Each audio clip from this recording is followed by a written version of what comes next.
The contents of this interview, or from Awaken Empowered Expo LLC from Ethan Fox and Flower of Life Center for Human Evolution, is for informational purposes only and does not necessarily reflect the viewpoints held by these organizations or individuals. Always consult with your doctor or health professional before making any changes to your diet, lifestyle, or prescription drug use. Please understand that you assume all responsibility and risk for the use or misuse of this information. I'd like to welcome you to Awaken Empowered Radio. This is Ethan Fox. Today I have the pleasure of speaking with Michael Monk and Michael Grubb of the Avatar Energy Mastery Institute. Michael Monk and Michael Grubb are energy masters who teach the arts of telekinesis, healing, out-of-body travel, and many other metaphysical abilities. They are unique in that they are open to the critical eye of the public, offering demonstrations that they teach in order to show the mass consciousness, the interconnectivity of all things, of the true state of oneness that is the destiny of mankind. In today's conversation, we also discuss the future of human development, the role that food plays in our lives, and the reason why it's important to develop these higher abilities. Michael, thank you for joining me on the call today to talk about the incredible work that you're both doing out in the world. We're really looking forward to having you out here in person sometime in the near future to demonstrate some of these things in person. But today I'd like to get a little bit of background for our audience and to talk about your work and your history and how you both got to where you are now. First, welcome and thank you for taking the time to be here with me today. Thank you. It's an honor to be here. Thank you.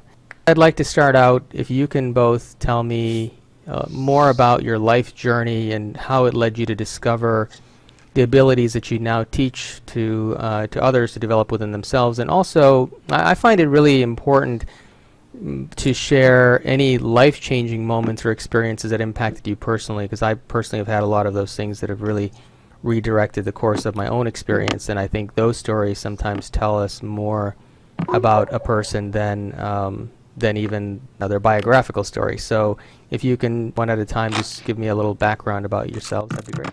Sure, I'll go ahead and go first. And for the people listening, this is Michael Monk, so that you can gain a distinction between our voices.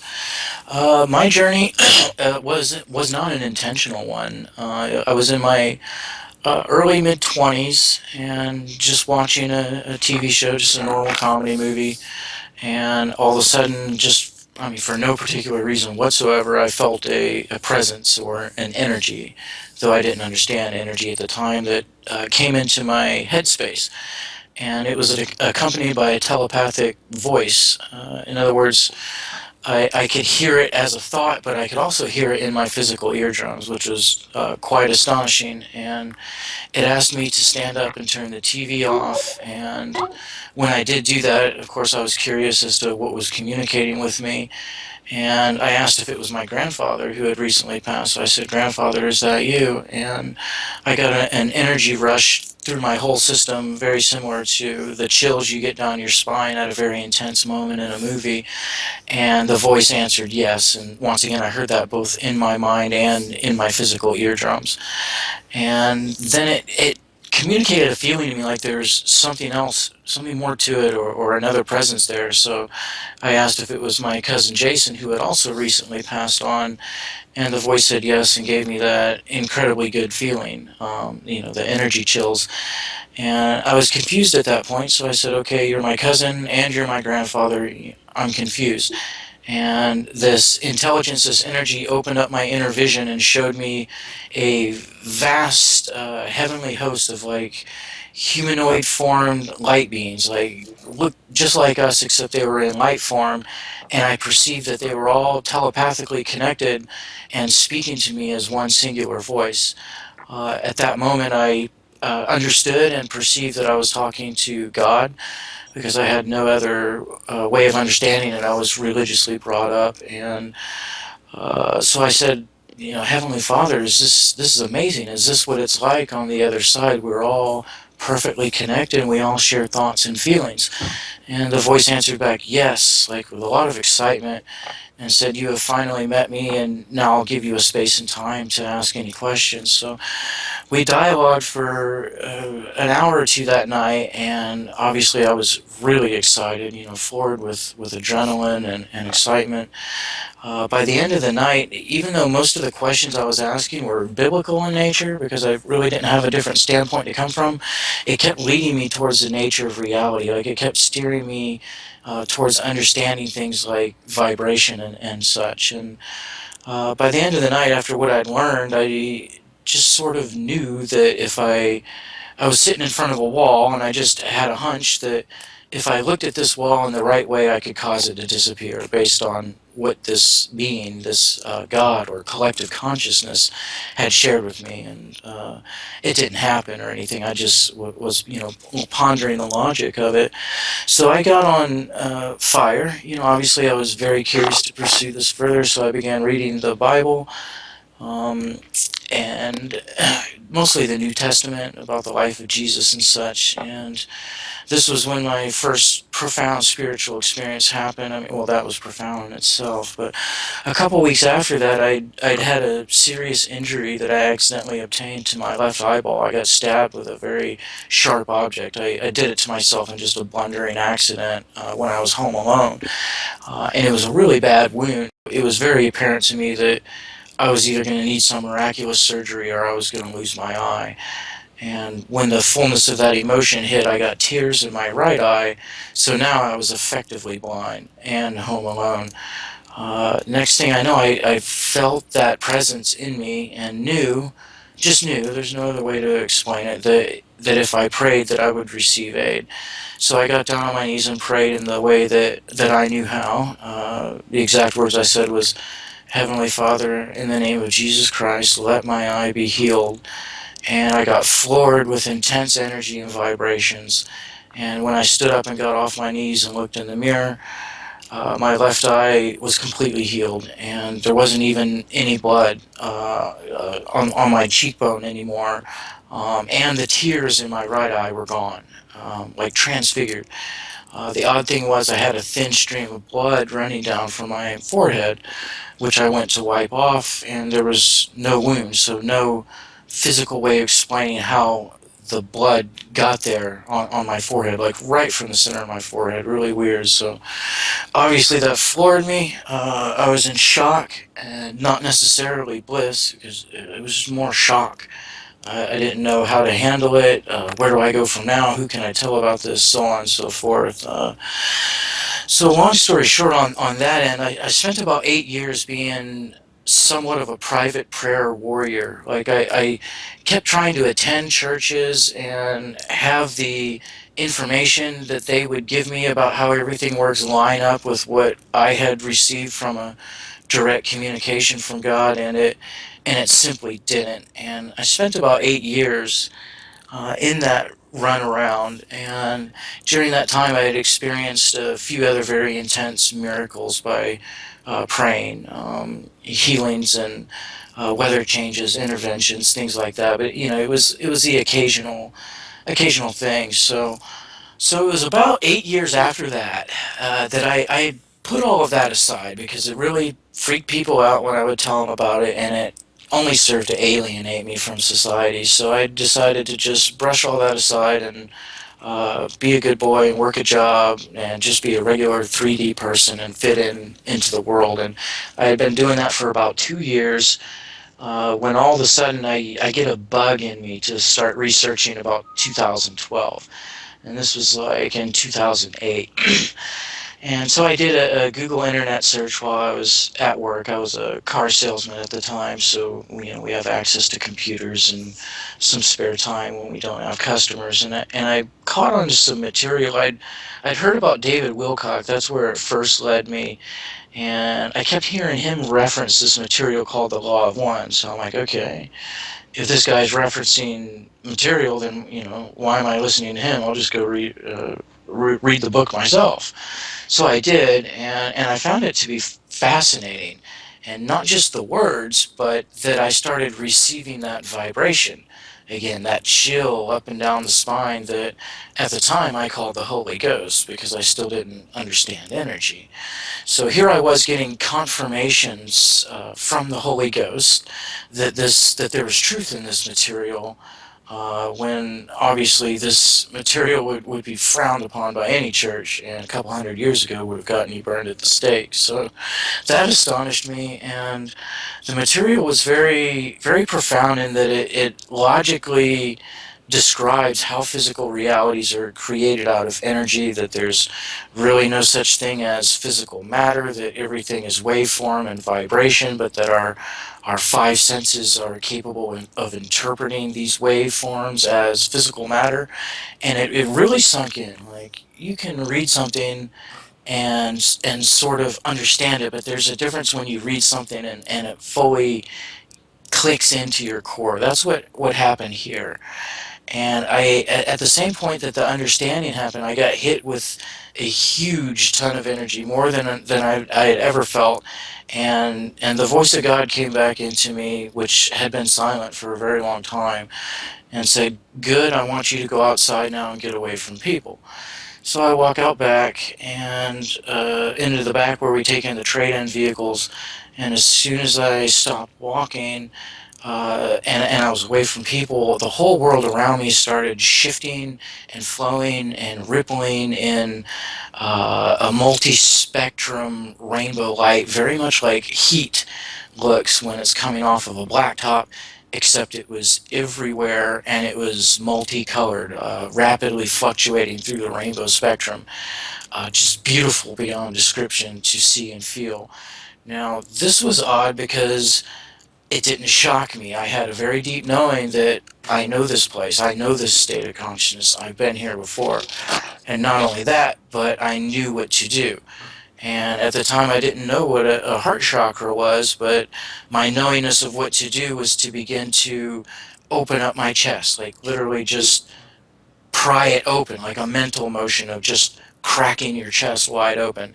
And when I did that, my physical body began to vibrate in that same fluctuating rainbow rippling waveform pattern.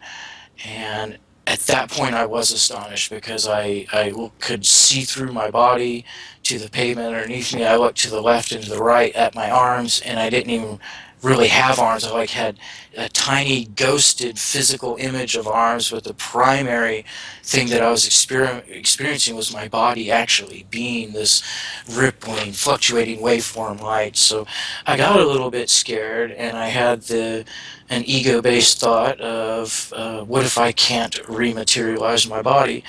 The instant I had that thought, I was slammed back into physicality, and into the perception of having a physical body, and my heart was beating like very rapidly, probably 120 beats per minute. Now at that point, this is when it all really started to begin to get interesting as far from a developmental level, because I had reached out to an old music instructor I had, who I sort of grasped that at least I thought that he was on the level and perhaps had been trying to teach me this stuff because he was into yoga.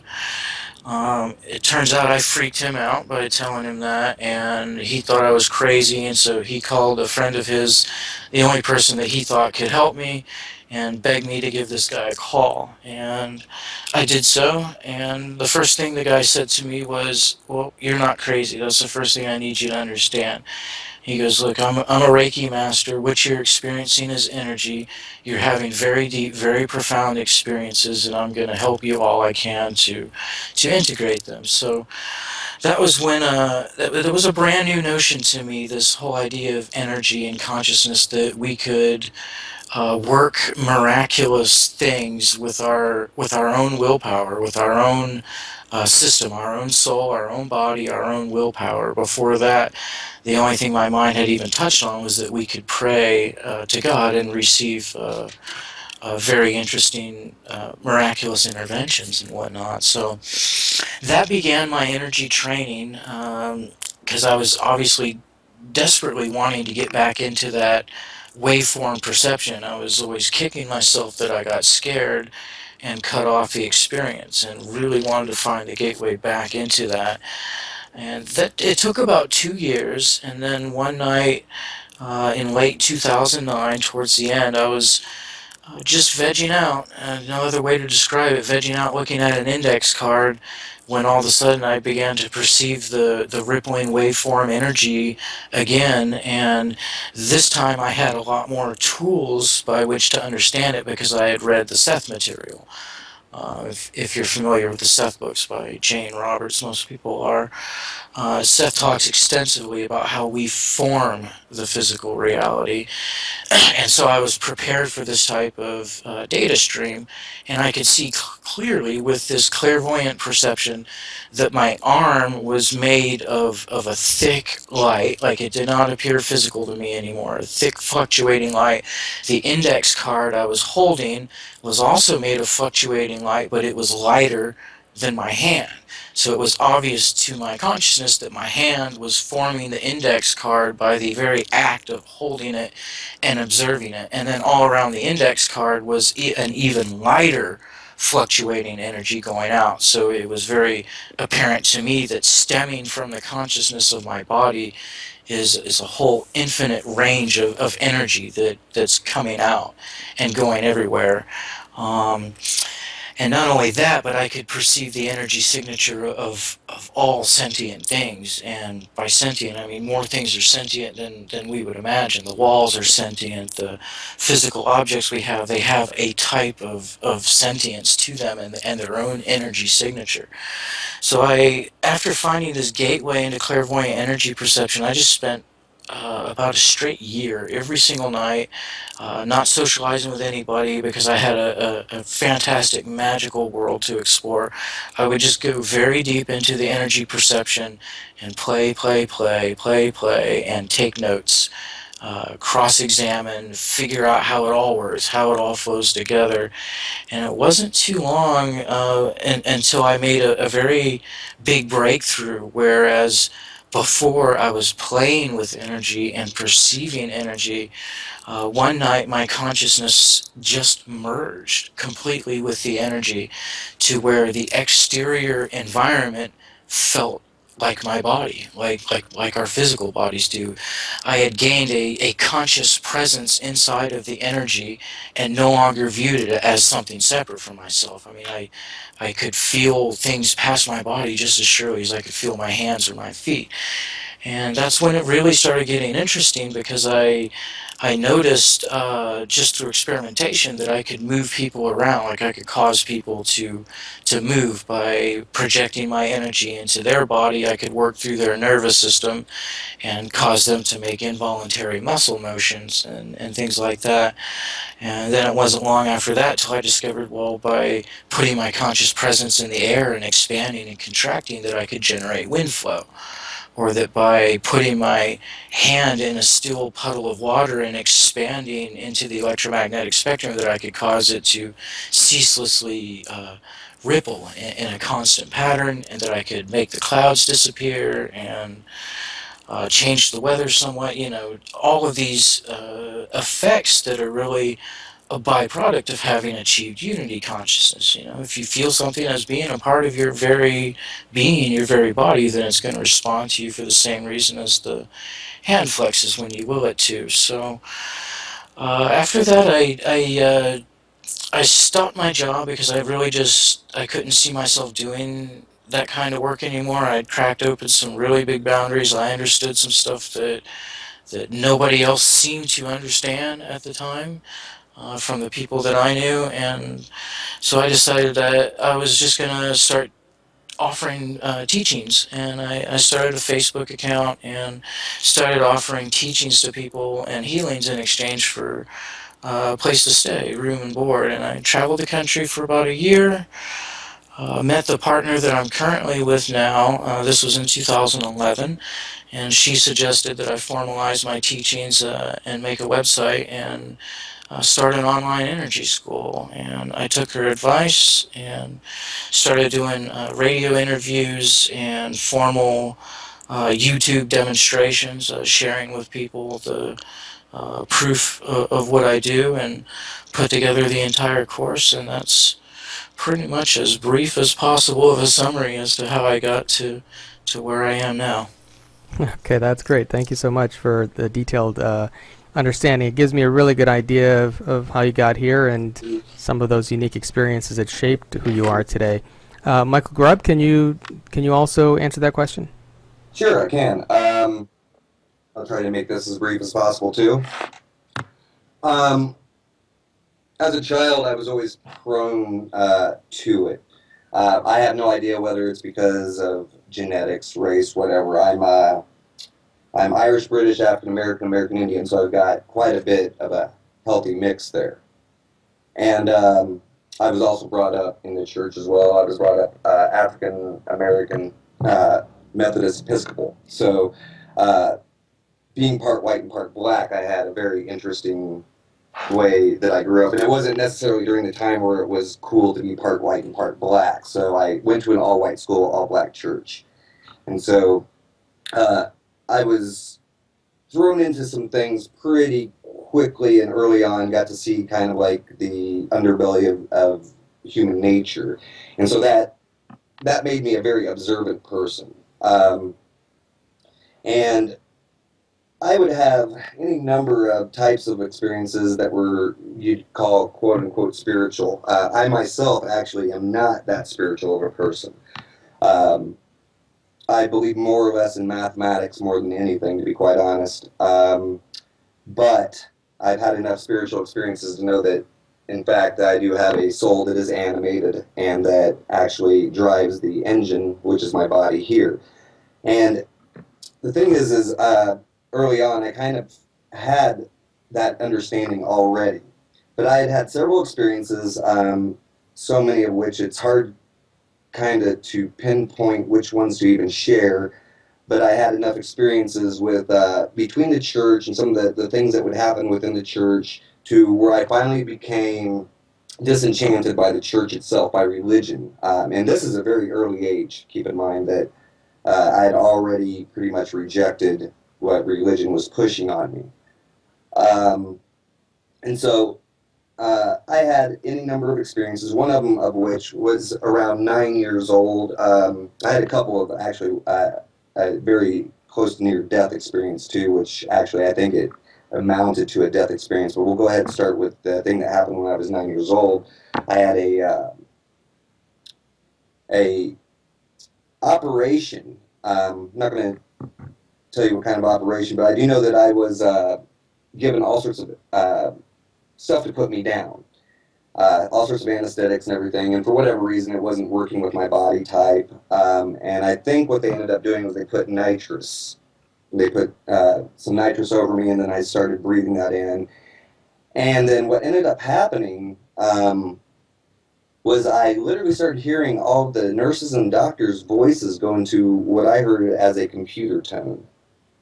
And of course, I'm 40 years old, so around 9 years old, there's no internet, there's nothing out there to relate my experience to. You know, there was maybe some video games and whatnot, but nothing to where I could, adequately describe to my parents, hey, I had this experience where I watched these light grids come through the entire room, and hearing these nurses and doctors go into computer tone voice. I just told them that I had a very scary experience. But the thing is at that particular time, I remember laying down and literally watching the room divide up mathematically.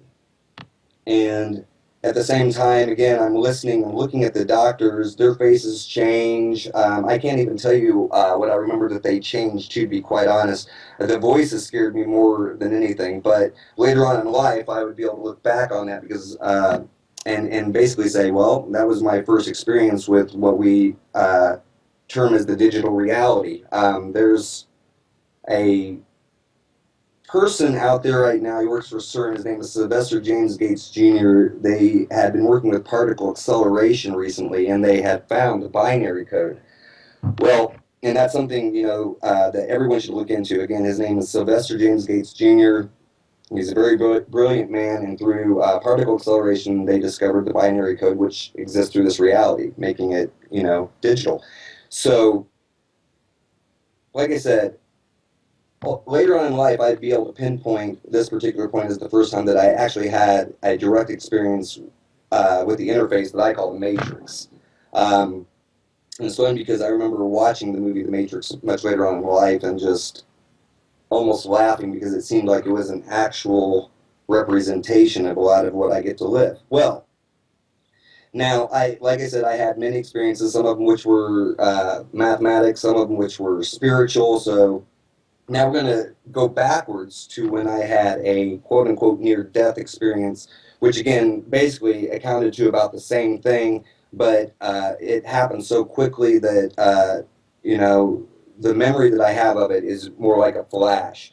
But I had gotten pneumonia. My parents had to put me into, and I think I was about 5 years old, by the way. My parents had to put me into a bathtub and throw a whole bunch of ice in there, and I remember going out, and as my consciousness was going out again, I had an experience where I could see a bunch of gridded lines.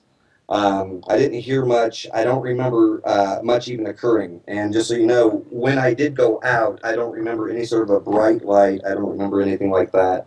I just remember waking back up in the hospital after being revived. So, now, fast forwarding.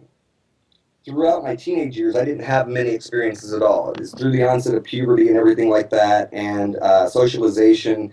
I gradually began to forget about certain things, and I wasn't honing anything. But as a child, I remember I would work really hard in having these experiences from the ones that I had. So that was enough. Those experiences I just told you about was enough to keep me very curious to try to develop more. But like I said, during teenage years, it kind of faded away. Well, during my 20s, then at that point, I again resumed meditating. I again resumed all the stuff that I had been doing before, except at this particular time of my life, I was also boxing, I was kickboxing, I was training for several different things. And so I was primarily egoic at the time, very, very negative, very aggressive. And so I started meditating and developing what I would, the only thing that you could call it is mind control. I first started with working with animals, and then I started working with people. One of my most unfortunate guinea pigs was at that time my girlfriend at the time, and I had done a lot of stuff with her, like entering the dream state, being able to literally telepathically communicate back and forth with her. But after a while, she had even asked me to stop because she started realizing that, our minds were literally blending, okay? There was certain information that she wanted to be able to keep from me. Well, certain things escalated and escalated until finally I had a situation which a lot of these experiences are very hard for me to describe, but I will briefly say that with this experience that I had, and it very much felt multidimensional, it let me know the resonance of what I was doing. So I was going really towards the negative route during this period of my life. And, given the fact that not only was I involved in, several violent activities, not only was I, boxing, kickboxing, everything else, but I was also a bar bouncer and a few other things. So I had been honing, this really hard portion of myself, which was getting extremely strong, especially with my abilities. So, the abilities themselves started manifesting more powerfully. Of course, the more successes that I got, the more practice that I put into it, the better I got. Well, finally, once I realized that I was completely on the negative side of the path, I quit for a few years. So I'd say right around 26 or 27 years old, I decided to entirely stop doing anything that I was doing with meditation because I realized that I was not ready at that time to continue, and that I was developing the worst portions of myself as opposed to the best portions. So by the time I hit 30, it was like May 5th of 2004, I have an experience. I initially went out to meditate at this place called Leonard Springs, and I'm making a very long story short here. Something spooked me as I was getting ready to go into the woods to go meditate, and I decided to go back home. Well, I went home, and I ended up getting something to drink and went back behind my home there because there's a creek. I like to meditate next to water. And at Leonard Springs, they have spring waters that shoot out everywhere. Well, I replaced that with just by going to my backyard, basically. It's not really my backyard, but it's the area where I lived. So I went back there, and it's a place called Hines Road. It's in Bloomington, Indiana. And I saw what I thought was a security light sitting above a farmer's home. Well, I drove up to it. I got out of my car, and then the next thing that I knew, I mean, I was looking at this thing. Like I said, I thought it was pretty small from what I could tell. But this thing started moving, and as it moved, it had no sound. And so my mind at this point is scanning through anything that I could think of that it could be other than a UFO, because I was a very big disbeliever in UFOs at that time. Extremely, for whatever reason, just completely against the idea that they even existed here on this planet. I did believe that there were quote-unquote aliens, but if there were aliens, they were, limited to their sphere, wherever they come from. Well, I ended up finding out the hard way that these things do, in fact, exist. This thing was not thousands of feet in the air. It was only a couple hundred feet in the air, and I, by no means, had an accurate look at it when I was initially across the way looking at it. Like I said, I had to drive up to this area. Well, like I said, when this thing finally came over me, and I realized what it was, and it was massive, and like I said, probably about 200 feet in the air maximum.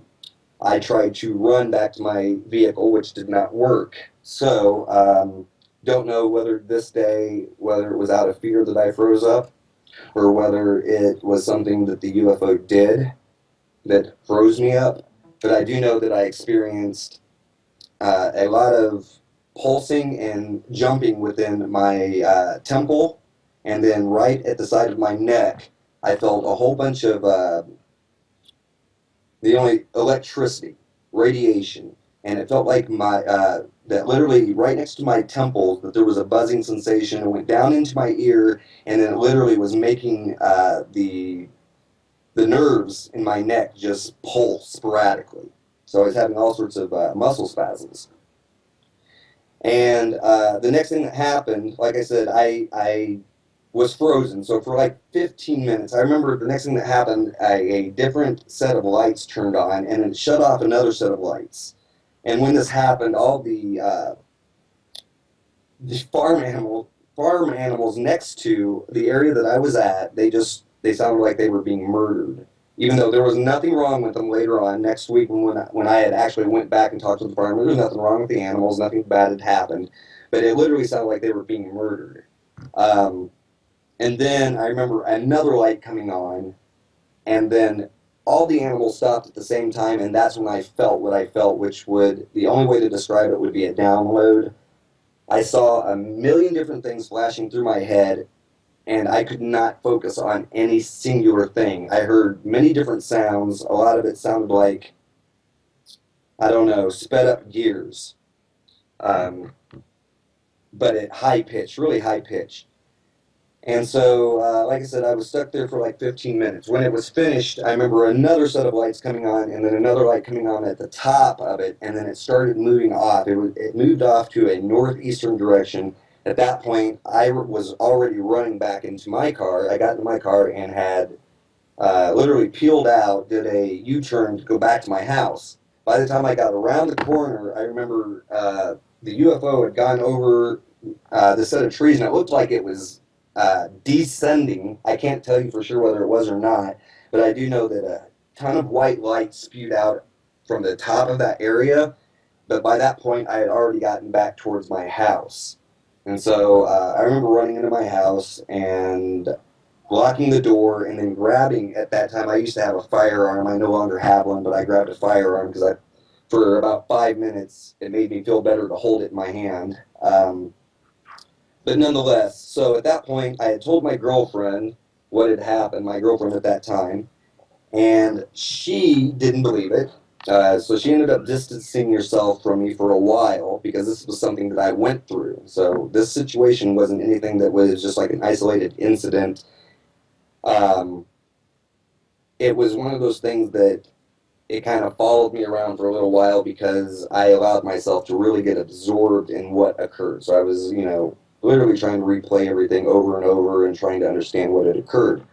Well, it was something that I thought that would never occur again, it was just maybe a lucky thing. Well, May 12th of 2005, I had just started to get back to being a normal dude again and had, started a business and then completely forgotten about UFOs or anything else, and then it all kicked back in again.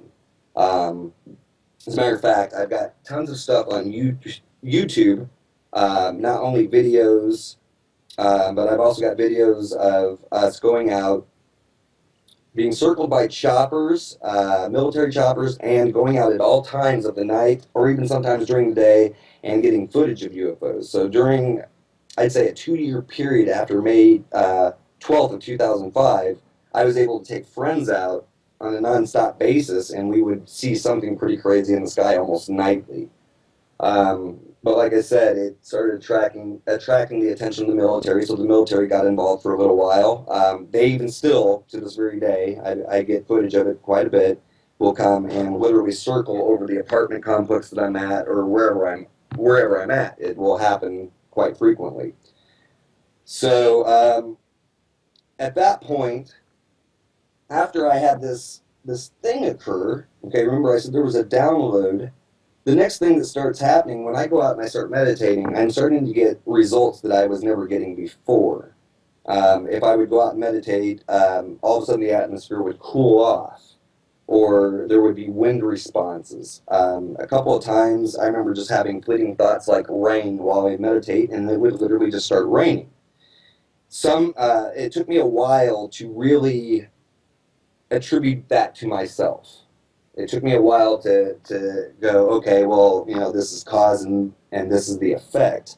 So for a while, I had to deal with A, like I said, my girlfriend not believing, B, military stuff, C, all of a sudden my abilities are now starting to accelerate.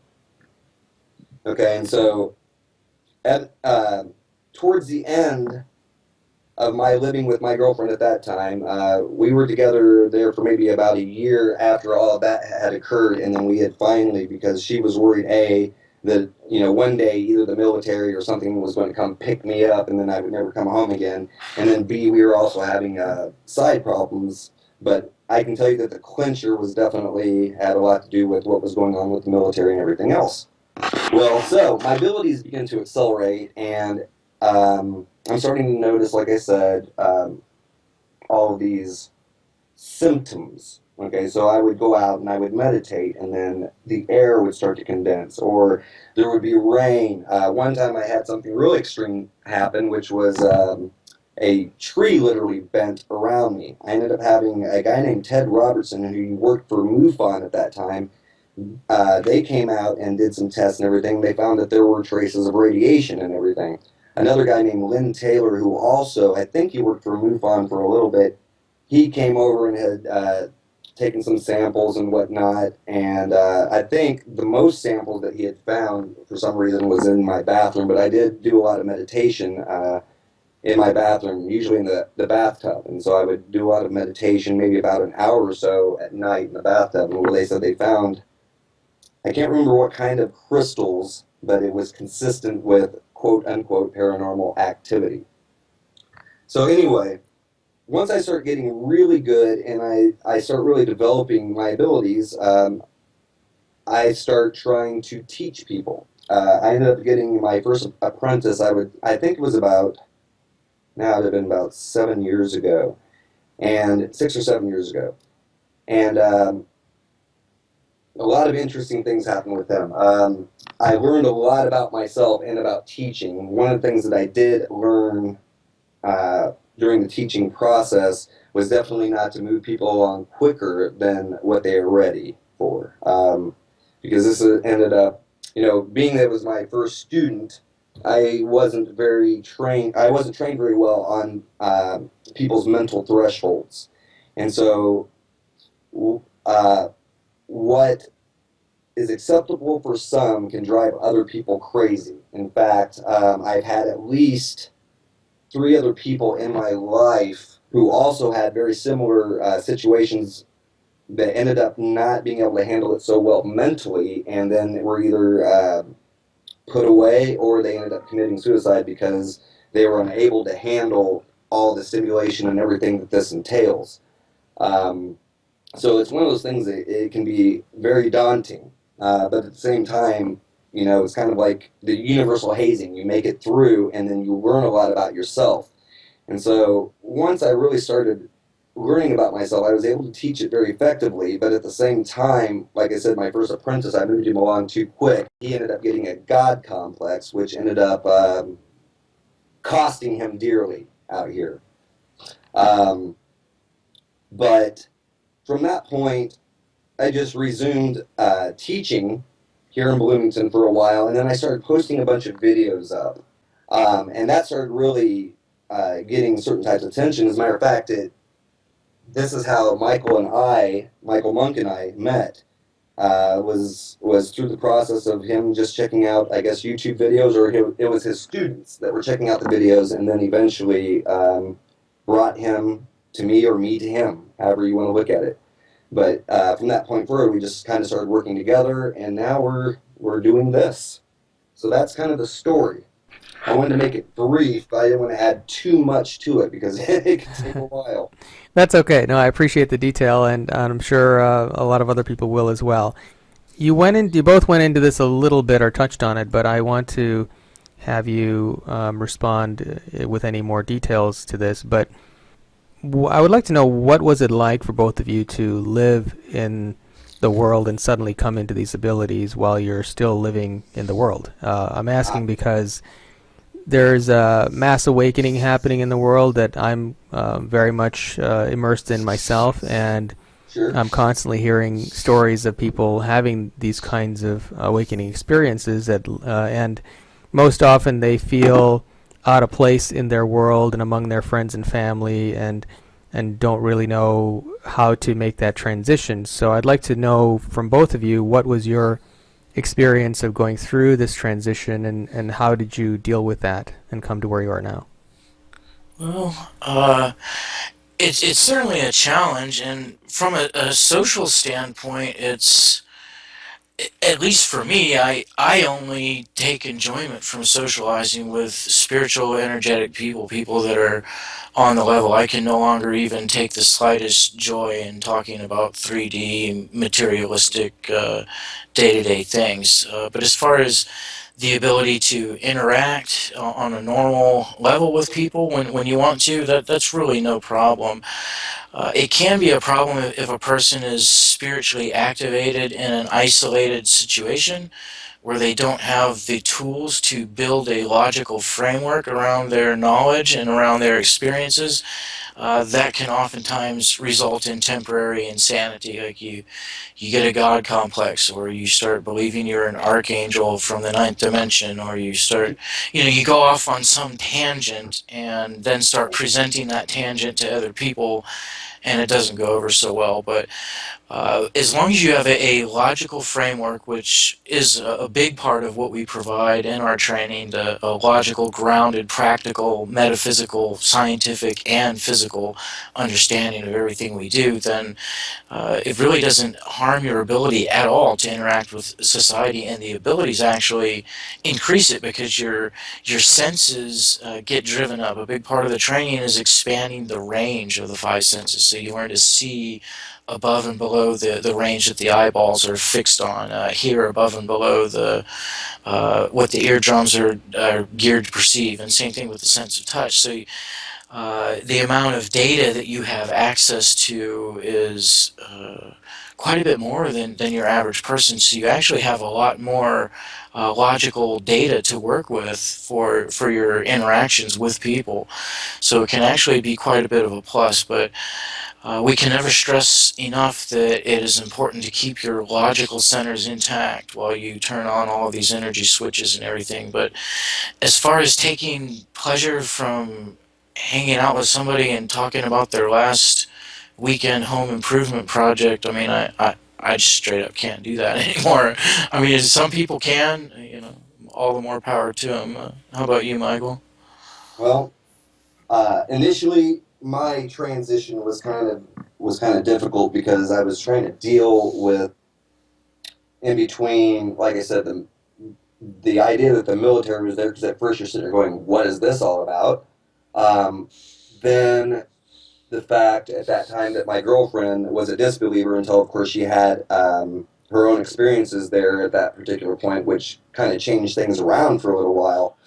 But my family was very, very standoffish when it came to this sort of thing, including my brother for quite some time. Now my brother, he's doing this now, but the initial transition was rocky because I had to try to decide and figure out what it was that occurred. I'm sitting here trying to still go to a 9 to 5 job essentially and fit in and then come back. But now at this particular point, now that certain things got mastered and certain, things, a lot of people will really grip towards the fantastic, like Mike said. A lot of people will, even, let's just say, even if you were an archangel, what's the point of going around telling everyone? The fact of the matter is that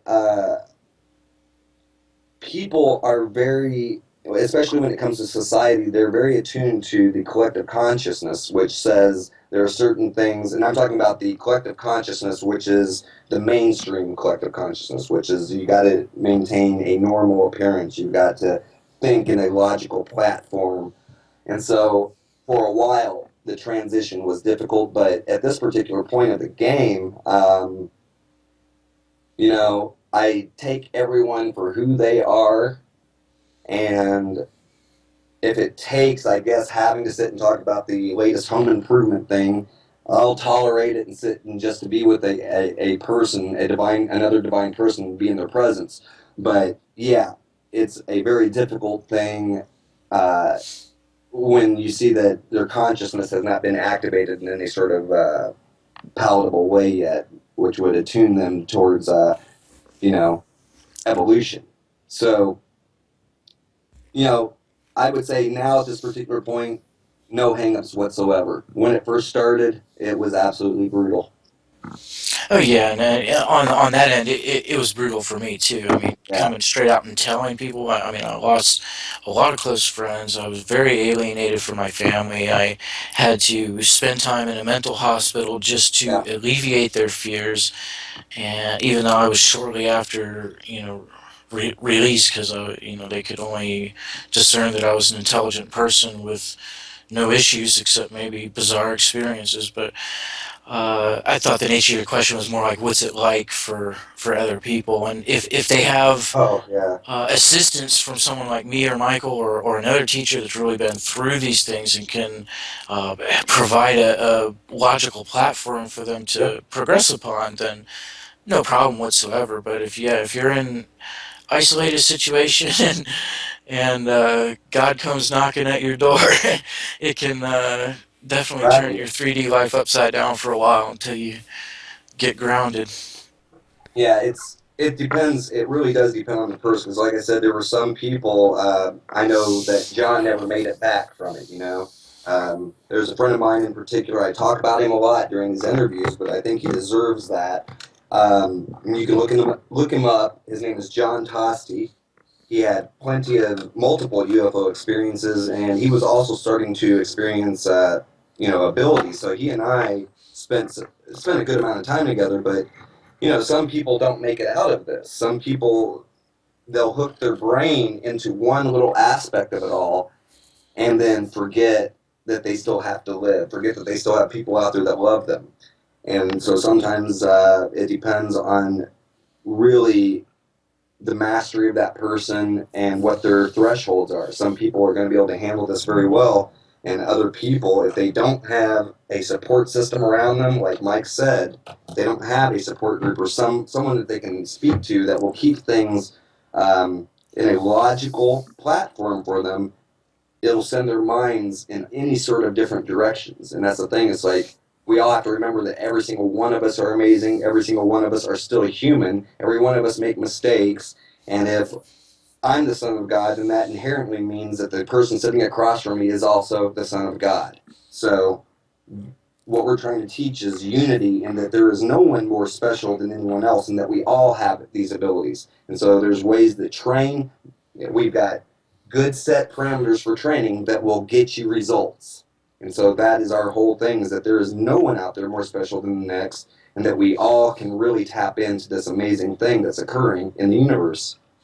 I want to go back to something you guys said a minute ago or a little while ago, and also you mentioned some of your background, and you both seem to have come from fairly ordinary backgrounds before these changes occurred in your lives. And Sure. and so now you're living, and you were living in a world at that time, working normal jobs, making money. Would you say you no longer care about money or material things, or what place does that have in your life experience now? I care about having enough to be comfortable. You need a roof over your head. You need a car these days. You need an internet connection. You need a computer. There's a few basics to where we definitely still feel a need for, but beyond that, there's really not too much. Like the other month, I did a seminar in Germany, a learning seminar, and I came out $1,200 ahead. I thought I was just going to break even, and I could not think of one single thing to do with that money that would make me happy in any way, shape, or form. So I bought my partner's son a new entertainment system, because I couldn't think of one single thing that I could spend it on for myself. So, I mean, as energy masters with an expanded consciousness and a unity consciousness, the natural world holds far more wonder than any of these mechanics, because you got to figure what we teach, what we spread, what we do is we are merging our consciousness into the electromagnetic spectrum. We feel things beyond the skin of the body being a part of ourselves. So we feel sunlight vibrating in the air. We feel it in our body. We feel the wind blow, not just where it touches our skin, but from 10 feet away. I feel the atoms and the molecules buzzing around in this chair that I'm sitting on. The breath and the heartbeat. These are two basic mechanisms, but to a person with expanded consciousness, each breath and heartbeat pushes your soul in and out of your body in a fantastical toroidal field pattern. So there's so much more available to us in terms of pleasure by practicing doing energy and merging with the natural world with consciousness than technology could ever hold. But as far as basic physical comforts, yeah, sure, we still need money. Well, if the system wasn't like set up the way it is, there's many ways that we can live in a more simplistic manner. But at the same time, number one, now in this day and age, especially for what me and Mike are doing, almost all of our student base is dependent upon us being on the internet. And yes, we do get to go places, but again, and teach. But again, most of the stuff that we set up is done through the internet, phones, or whatnot. So there's certain amounts of technology that we need to be able to do what we do. And given that I do a lot of video work, so there's, I need a computer. I definitely need certain types of software. I'm a drummer, so there's drums. But all in all, I'm very simplistic in my needs. I actually only eat maybe once every 2 days. Sometimes it's a little more than that, sometimes a little less, but usually that's the average. I don't spend a lot of money because I don't have a lot of things that I want to spend my money on. And unfortunately, bills and everything else take up about the majority of it. So, as long as I can be comfortable doing what I'm doing and going from place to place, then I'm fine. I don't make a lot of money. I don't ask for a lot of money. I definitely live in the most humble manner that I can possibly live. So I think ultimately one day when people can really get out of the hierarchical way of doing things, then we will be more or less educated towards what we want to do with our lives as opposed to what we have to do to survive. And so I think that's going to be the next approach at some point once everything folds inward, is that we're going to be training people according to their talents as opposed to according to what there is to be fulfilled out there. A lot of people take jobs that they don't like just to survive. So Mike and I are very fortunate, and I'm sure you are too, to be able to do what you want to be able to do and still make a living doing it. Yes, I would tend to agree with what your viewpoint on this, and I find a lot of people who are part of this movement and on the forefront, like you guys are, also share the same viewpoint in regard to the role that money plays in their life. That's right. Now, you mentioned, I wasn't planning on going in this direction, but you mentioned that you only eat every 2 days. Did I hear that correctly? Yep. Okay, so have you always eaten that little? And when you eat, I'm also curious from both of you, do you both eat very little? And are these big meals, and how does drinking play into your lifestyle as well? Do you also drink very little? I definitely intake a lot more water than I would intake food. I've been doing this sort of thing for the past 10 years. The first 5 years of it, though, was because I was just outright poor and really couldn't afford much more than that. But my body got tuned to that. And so, like I said, sometimes there will be times where I will exceed that, but it's rare. And it's the same thing with the amount of sleep that I get. I get maybe about 4 hours on average per night, unless, of course, I've been deprived for a good long time, and then I'll have a period where maybe I'll take a week to catch back up. But that's the way my energy system works. It takes very little for me to actually, very little input for me to have a ton of output. So I do a lot of absorption of energy from the sun. I'd say that's primarily what keeps me going. I've got a video that shows how connected I am to the sun. At some point, that would be a great thing for people if they get a chance to go through the YouTube channel. They'll be able to see some of those things called solar connections. But I've got a very good, strong solar connection, so a lot of my energy is just derived literally from the ether, from the cosmos, from solar weather. Now, in terms of Mike, I couldn't tell you for sure. I'm not for sure what his habits are. Yeah, I've done extended fasts. The longest I've gone is like 16 days without food and drinking water, of course. I find I'm attracted to eating. I really like to eat, so I look forward to it.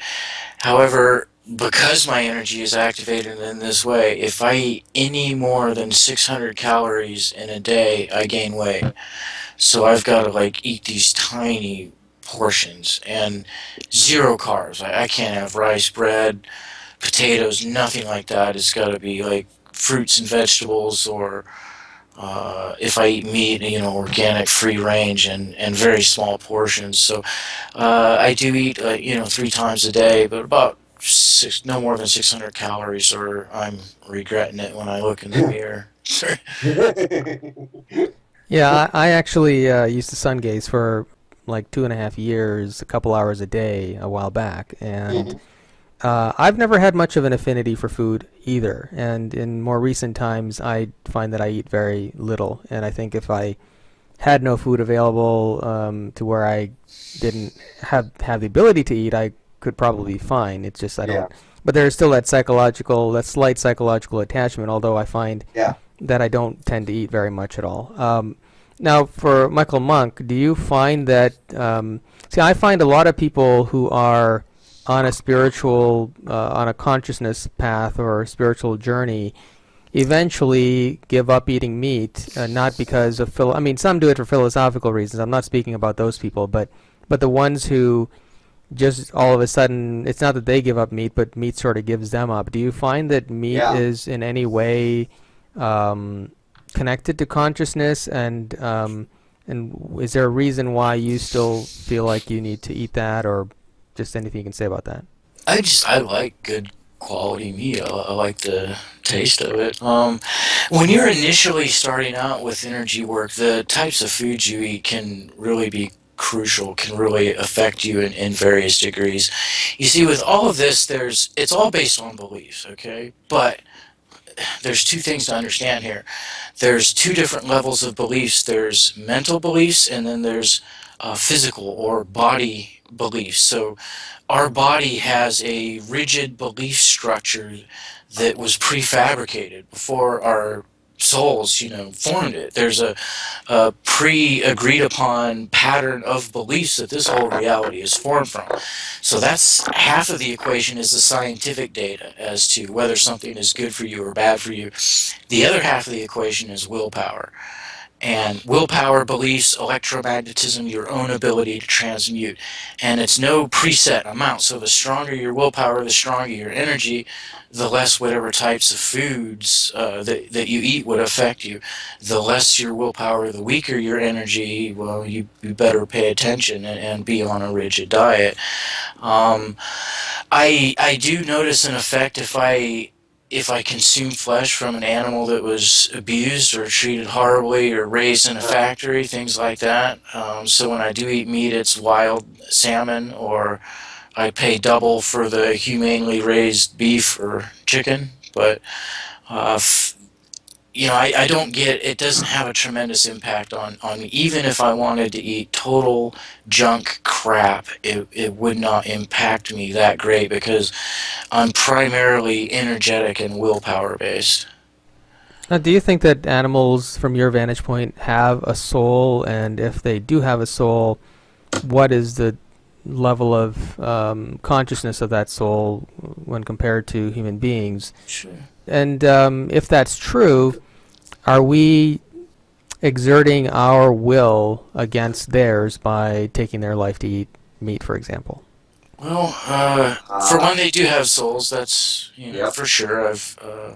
I'm a multi-dimensional being, so I can go to different spheres of consciousness, and from what I've seen, each race of animals has their own sphere of collective consciousness. So they're not dependent on us for their continued reality at all. They have their own private spirit-based or energy-based realms of consciousness. Now, that's an interesting point that you bring up. From all of my spiritual development, I have seen through and through that there is no such thing as a negative experience. That any so-called negative experiences that you go through end up amplifying the magnitude of the love and the light properties of your soul.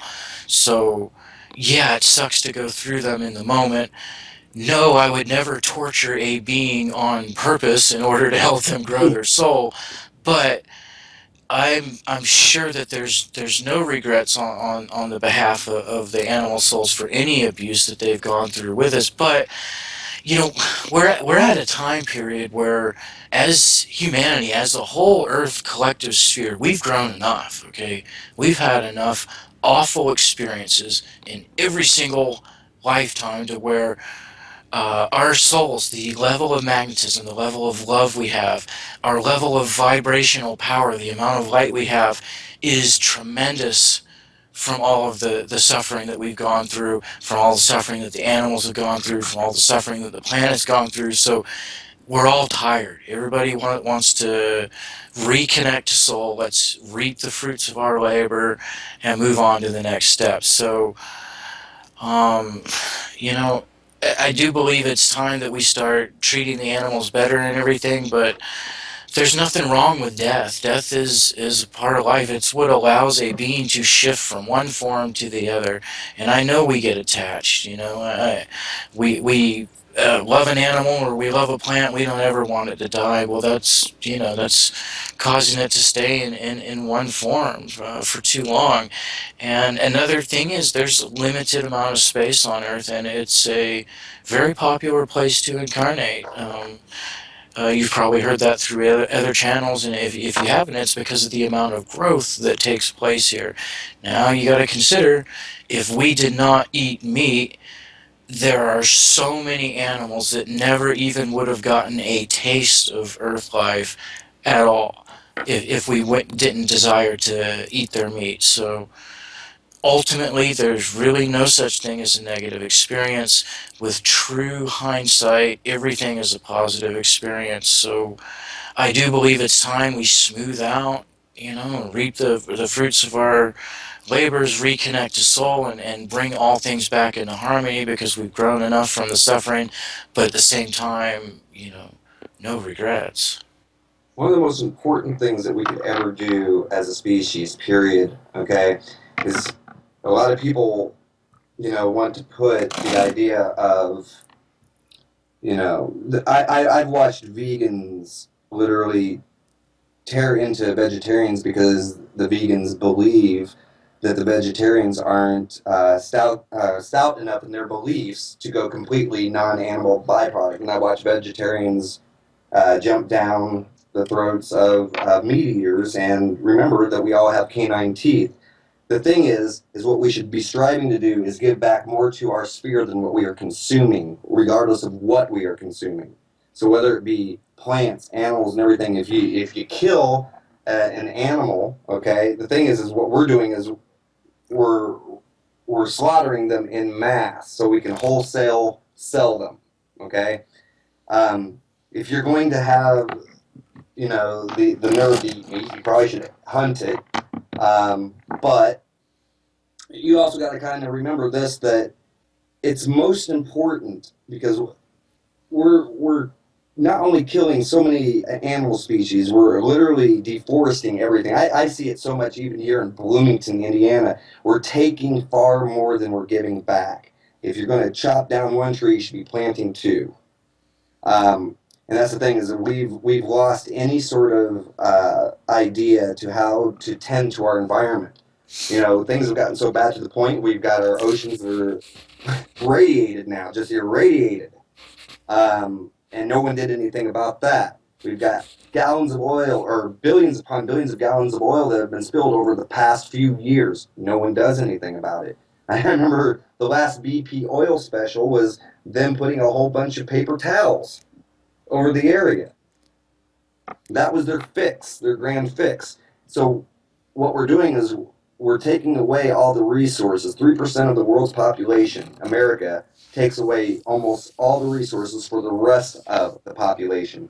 And the fact of the matter is that the balance has gone awry. So we as people need to remember to give back, to be a benefactor, to give back more to our environment than we take. I remember reading something about this one guy. I don't remember if it was in the Philippines, India, or whatever, but over a period of 20 years, he planted an entire forest, planted an entire rainforest, which ended up giving all this sustenance to life and everything around it. Well, that's one guy. That's one guy who did that. Now imagine if everyone were to give back just a little bit, okay? And the thing is to give back more than what you're taking. So, there's plenty of times where me, Kyle, and Daniel Atlas here in Bloomington, Indiana, we will literally go out and just pick up litter. We'll find areas that are completely littered and pick it up. And I even tell them, I'm like, what we're doing here may be just the litter we've littered over the period of years upon years ourselves. We may just be picking up our own weight and litter, but someone's got to do it. So the thing is give back more than what you're taking. And remember that the earth around you is being also sustained and projected by you. So that's the reason why you do have a responsibility for your environment, especially as a consumer. Well, to reiterate what you both seem to be saying, it sounds like it's our intention in what we do that makes eating animals or plants one way or another, not to use the word improperly, but good or bad. That's right. And that animals and plants incarnate into this reality knowing that this is their purpose to, in the cases where they are eaten, to fulfill that purpose. Am I on the right track? Yeah, and they also know that they're going to take from other life to fulfill their own life.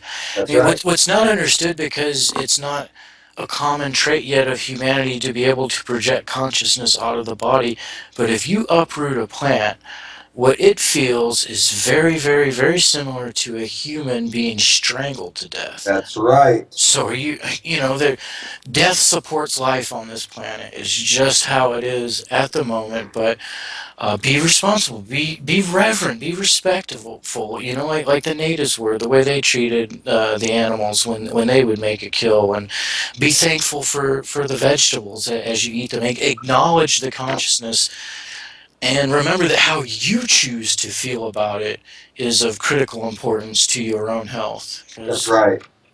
I don't know if you're familiar with Cleve Baxter. Have you either ever heard of him? No, I don't think I have. Okay. He's, I believe, I can't remember if he was with the FBI or CIA years ago. I want to say FBI, but he was an expert in lie detection, and he used lie detectors to basically test people for this agency. And after he retired, he got curious about plants, and he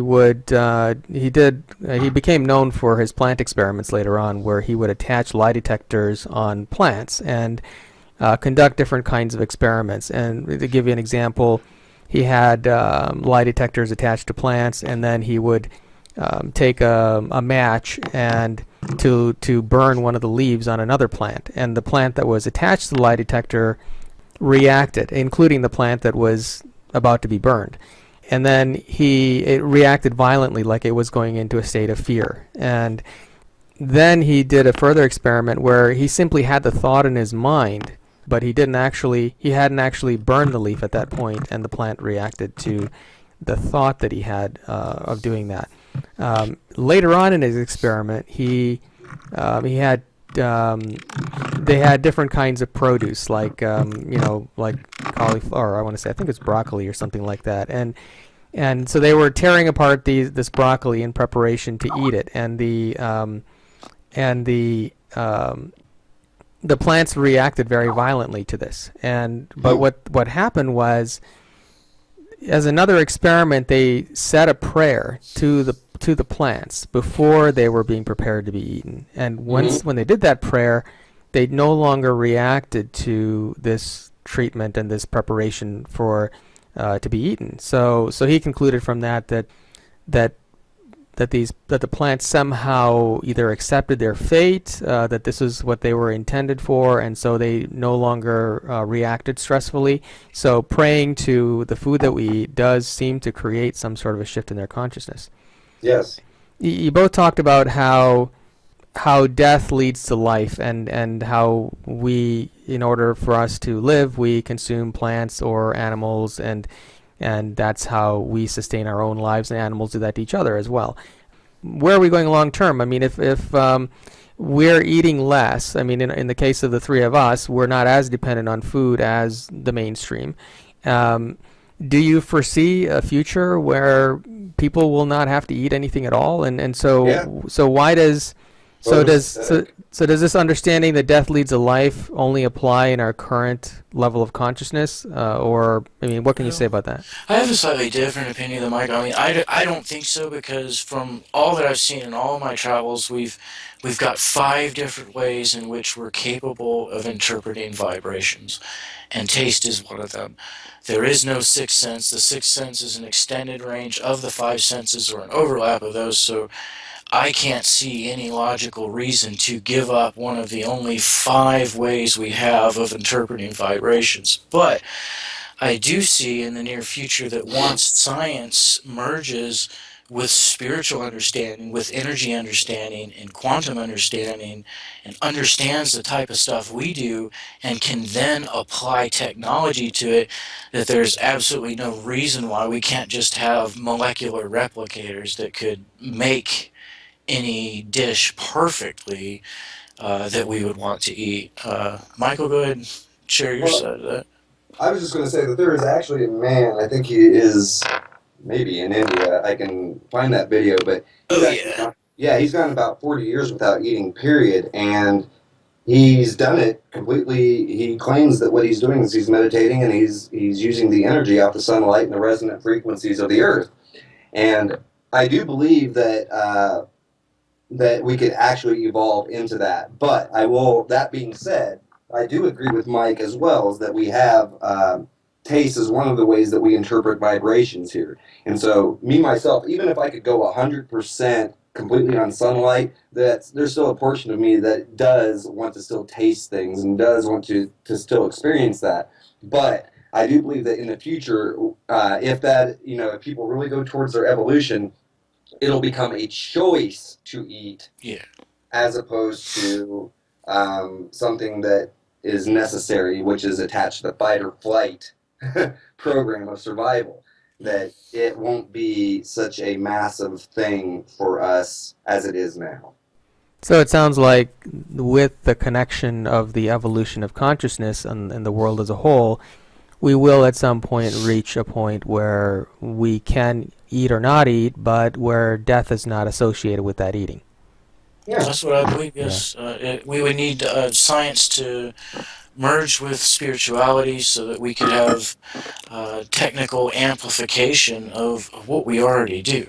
I mean, what we already do is amazing in the sense of connection, and that's the true miracle of what me and Michael do, of what we teach, of what we demonstrate, and we want to make that clear. It's not for the purpose of showing people what we can do ability-wise. It's to show people clear first-hand knowledge possible to be in unity consciousness with the world. That it's possible to feel the world as an extension of your very body, to feel your fellow man as another self of yours, in conscious overlap with everything. The amount of power that any one of us individuals have is slight. We can make weather changes. We can cause clouds to disperse or form in the sky. We can make the wind change directions. We can alter cellular patterns in people's bodies and enact healings. We can change temperatures. I mean, these are moderate things, but you got to ask the question, well, what could we do if science grabbed hold of this,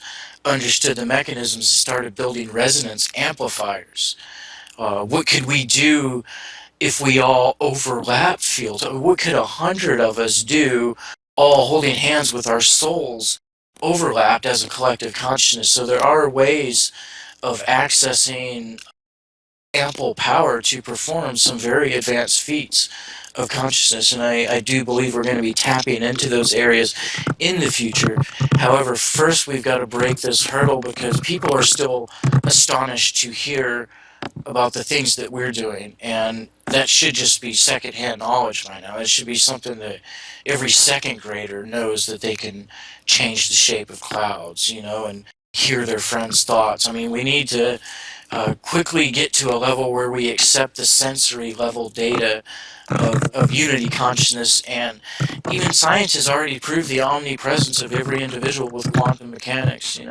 States that an object is only in one space and time because it's being observed. Well, same thing is true with our bodies. How do we observe our bodies? By feeling them.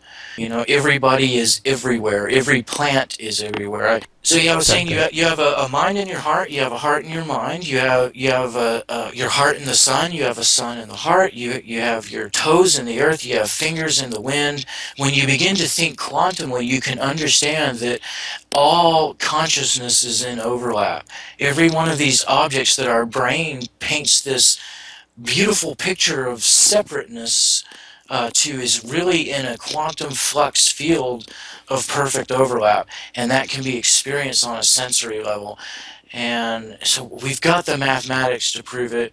We're now offering demonstrations that are mind-blowing to some people. It's just pretty standard stuff to us, just demonstrating that we have a conscious presence past the skin of our bodies. But we want that to become common knowledge within the next 5 or 10 years, if we're even going to consider moving into advanced levels of higher consciousness living.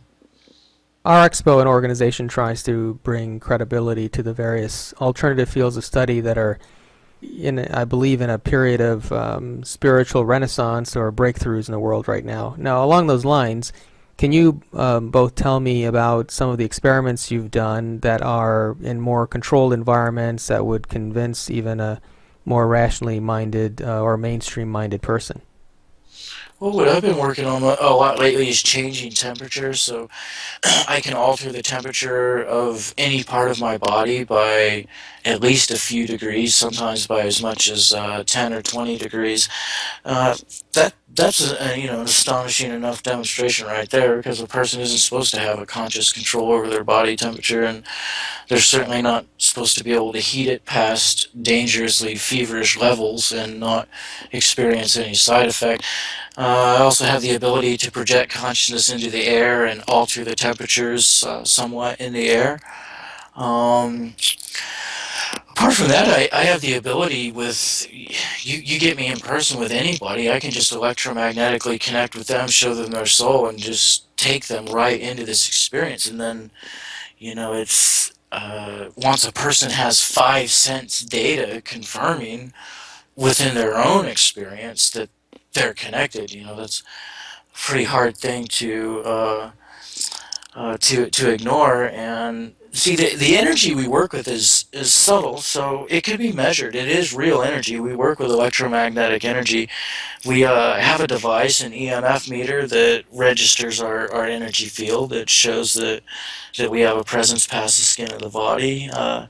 It's a subtle energy that we work with, though. It's not a type of energy that humanity's used to with electricity, bombs, things like that. The energy we work with is more involved with communication. So we expand past our body, into the air, into the atmosphere, and we communicate through that subtle energy with the molecular structures, and we get a response from them. But that's pretty much what I do as far as offering scientific level, control level experiments. I can move light objects every time, but science would say it's static energy, and you know what? They're right. It is, because that's what happens when what we're accessing is causal reality.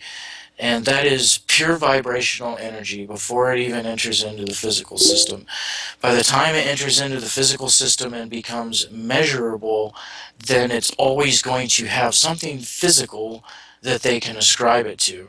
If you've watched even Stanley's Superhumans lately, there's people on there with demonstrating outrageous skills, and there's always a scientific explanation for it. So, yeah, there's things that we can demonstrate that can show people that we have a definite effect on things past the skin of our body. But if a person is going to seek a very hardcore, desirous to be skeptical route, there's science is always going to be able to come up with a way of taking all consciousness out of the equation and labeling it as chemistry. But we can definitely demonstrate some things. As far as anything controlled that I've done, I've definitely got the straw thing in the container, which was, in my personal opinion, done quite well. In terms of, submitting myself to science, no, I've not done anything like that. But then again, I look at things like this. When we throw out the term controlled experiments, the thing is whose controls are we submitting to? Okay? Because I hear that term a lot. But if you come outside and you hang out with me, and I do what I do, to me, that is my controlled environment. Someone who can actually interact with the elements at any time, or at any given sort of weather anomaly, or any sort of weather that is occurring, just to be able to go out there and interact one way or the next, and then pretty much be able to effectively prove that certain things wouldn't be occurring unless this person was doing it. To me, that shows more control than working within someone else's idea of what a controlled environment would be. Because, shoot, I mean, even for basketball, I could set up a bunch of controls. Okay, I could set up a controlled environment and be like, okay, let's see how good LeBron James really is. Is he really better than the average player? There's all sorts of things that you could set up and then just literally take away from a person.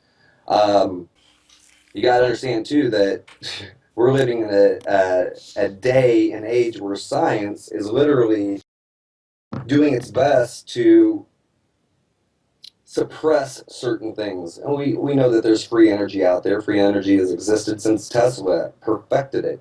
Yet we have mainstream science, and we also have plenty of people who have worked within the peer-reviewed societies that will still claim that it does not exist. So when someone asks me to submit to controlled experiments, I always have to ask, whose controls are they?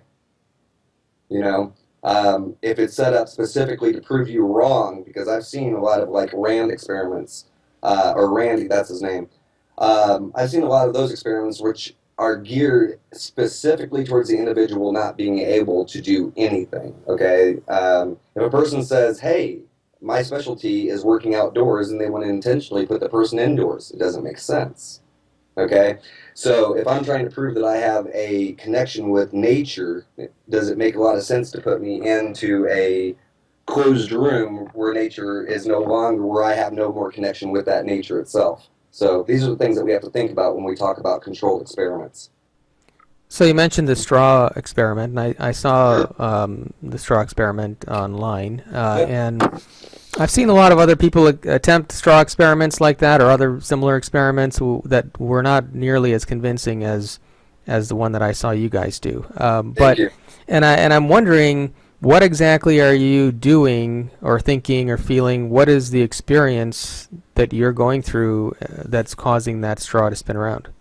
Well, we have a magnetic presence. So the magnetism sensations are related to the sense of touch. So just like if you brush your skin, your one hand against another, you can feel that friction. Well, when we expand the range of our sense of touch by running focus energy through the nerve fibers, we gain a mental presence in the electromagnetic spectrum for the same reason as we have one within the nerve fibers. The nerve fibers are an electromagnetic presence. So we've already got physical proof that our consciousness exists in the electromagnetic spectrum, except that it's stuck in the circuitry of the neuron structure and the nerve fiber system. So we gain a sense of touch connection by running an amplified current through our nerve fibers to where we have a conscious presence outside of the skin of the body, except it's not the same type of sense of touch as the skin is. It's more of a magnetic, so it's particle based. So we're able to feel a density of vibrating particles with a sense of touch past the skin of our body. Once that's achieved, we can feel our hand, which is projecting the energy. And that has a magnetic signature, the flesh of our body. We can feel the air as a part of ourself, and that has its own unique magnetic signature and a collision of particles going on, friction. Then we feel the container, be it plastic or glass, and that has its own unique magnetic signature. Then the air inside of the container, and then the straw itself, all as one big symphony of variants of magnetic structure that our consciousness is all a part of. And then to generate movement on the straw, we flex the same part of mind that would be associated with expanding or contracting the hand, except we don't diffuse that energy through our nerve fiber system and into the muscles. We instead send that energy out into the electromagnetic field and then expand or contract the magnetic signature of the particles that we're merged with, and then that creates enough physical level energy in the form of static magnetism to actually get the straw to begin to move. I've seen you on video making clouds disappear, and several members of our team here have also done this successfully now. And so when you do this, also, what is the experience like for you? And I'd also like you to respond to, I mean, the straw experiment is pretty definitive, I think, because you've got it in a sealed container, and it's obviously not being interacted by wind or anything like that. But how do you respond to someone who may be of a more mainstream mindset, who thinks that it's just a coincidence that you happen to make a cloud disappear? Can you explain the phenomenon and in a way that would make sense to someone? Sure. Now, we're used to perceiving the five senses as just pure receptor mechanisms. When you begin to access this type of energy, you see that they're actually projector mechanisms. So we can use the eyes to actually project a conscious presence through them. And if you want to understand this scientifically, well, there has to be a constant electrical charge going through your nerve fibers, through your optic nerves, in order for you to see, right? So even though that's a very extremely minute amount of current, it's still current. So even scientifically understanding, you can understand that we have energy coming out of our eyes. And even if that energy is very slight, it involves communication, which is something science discounts. Once you can gain a conscious presence by projecting your mind through the nerve fiber system and out the eyes, you can begin to communicate with the surrounding molecular structures. So what we do with the cloud bursting is we project our consciousness through our eyes and focus it into a globe of energy, and then we merge that energy with the cloud and we feel it as a part of ourself. In other words, our whole five sense range is connected to it. We have a sense of sight connection. We have a hearing connection. A smell. You can smell the cloud as though your face is just buried in fog. It's amazing to feel, by the way. We can feel the moisture of the cloud all in our skin as like an etheric echo. So we have a oneness with the cloud that's just amazing beyond belief to feel. And so at that point, if we want to disperse it, we just begin running a repelling energy field, just like the sun does, an outward blast of energy, and that causes the sun to begin to disperse. I mean, there's many different techniques that you can actually employ here, because you're dealing with oneness. So the cloud is within you, and it's also external. So from the cloud's standpoint, the cloud could be like, well, what do you mean? You're inside of me. It's the same thing.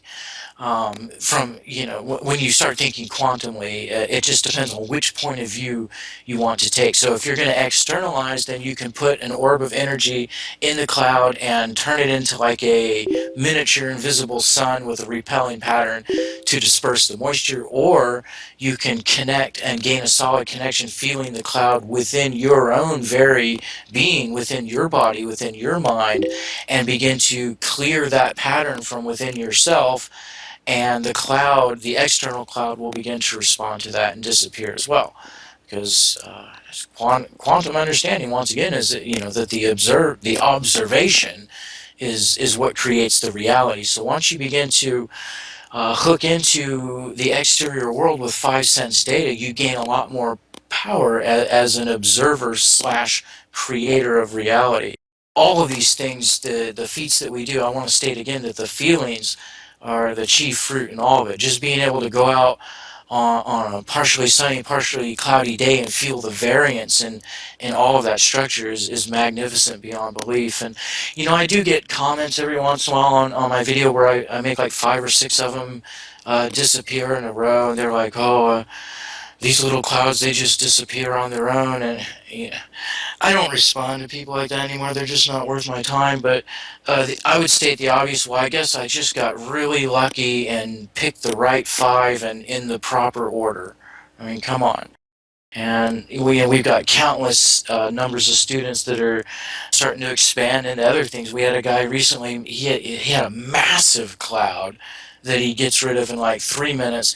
And then we had another guy that points out like 4 individual clouds and compresses them all together into one big cloud. So, with what I've found with highly skeptical people is I don't deal with them whatsoever. I'm not even willing to let them into my emotional field or even waste one word, much less an entire sentence, debating with them. The world is brimming full of people that already have an understanding of, either from a scientific point of view of observer creating reality, by pure mathematics that we have, or coming up through the spiritual and the metaphysical channels. The world is brimming also with people that have already experienced miraculous things that break the boundaries of what we currently think is possible. So there's enough people that are willing to break the mold. There's enough people that believe in the possibility. I spend my time and energy and effort with those. I don't waste any effort with skeptical people. Though I am willing to provide for people on a reasonable basis. I'll go out of my way somewhat to provide demonstrations that can show a reasonable, logical person that, if they're open-minded, that I have a conscious presence past my body. But if a person's going to, if I can tell that they even have that desire to be skeptical and disprove it, I've got absolutely zero interest in people like that. Well, there are a lot of people in the world who are coming into extraordinary abilities, such as the both of you and your students, and there are yet a lot of others who are misleading people. So how do you go about evaluating what is real and what is not? Do you have any thoughts on that? Well, I mean, I can tell right away because, and so can Michael. And Michael, I'll let you go in just a minute here. But Sure. what we do, what we provide, is we don't ask for any money right up. We have a 7-day free trial to our course. You know, come in and check it out. You know, and if you like what you see, stay. If you don't, leave. And then after that, we don't charge like $1,000 for the course, no money back guarantee. It's $29 per month. So how many people would consistently pay $29 per month for something they're not getting results on? Not very many people. So that's how we handle that whole element. It's zero risk. You know. So we just invite people. Look, our demonstration pretty damn convincing. They're convincing enough to at least do a free trial to the course, and then, you know, get a good grip at what we're looking at. But as far as how do I tell with other people, well, if they don't demonstrate, then they're not real. If they're not willing to offer demonstrations and they've got some hish-hash story about how it's not allowed by the Galactic Council, or you know, it's against the rules. I mean, I've never, you know, it's with a lot of these people, though, Ethan, I do believe that they've tapped genuine abilities, but there is an extreme difference between something you have done and something that you can do. Because tons and tons and tons of people have extreme experiences, but then the next day cannot repeat them.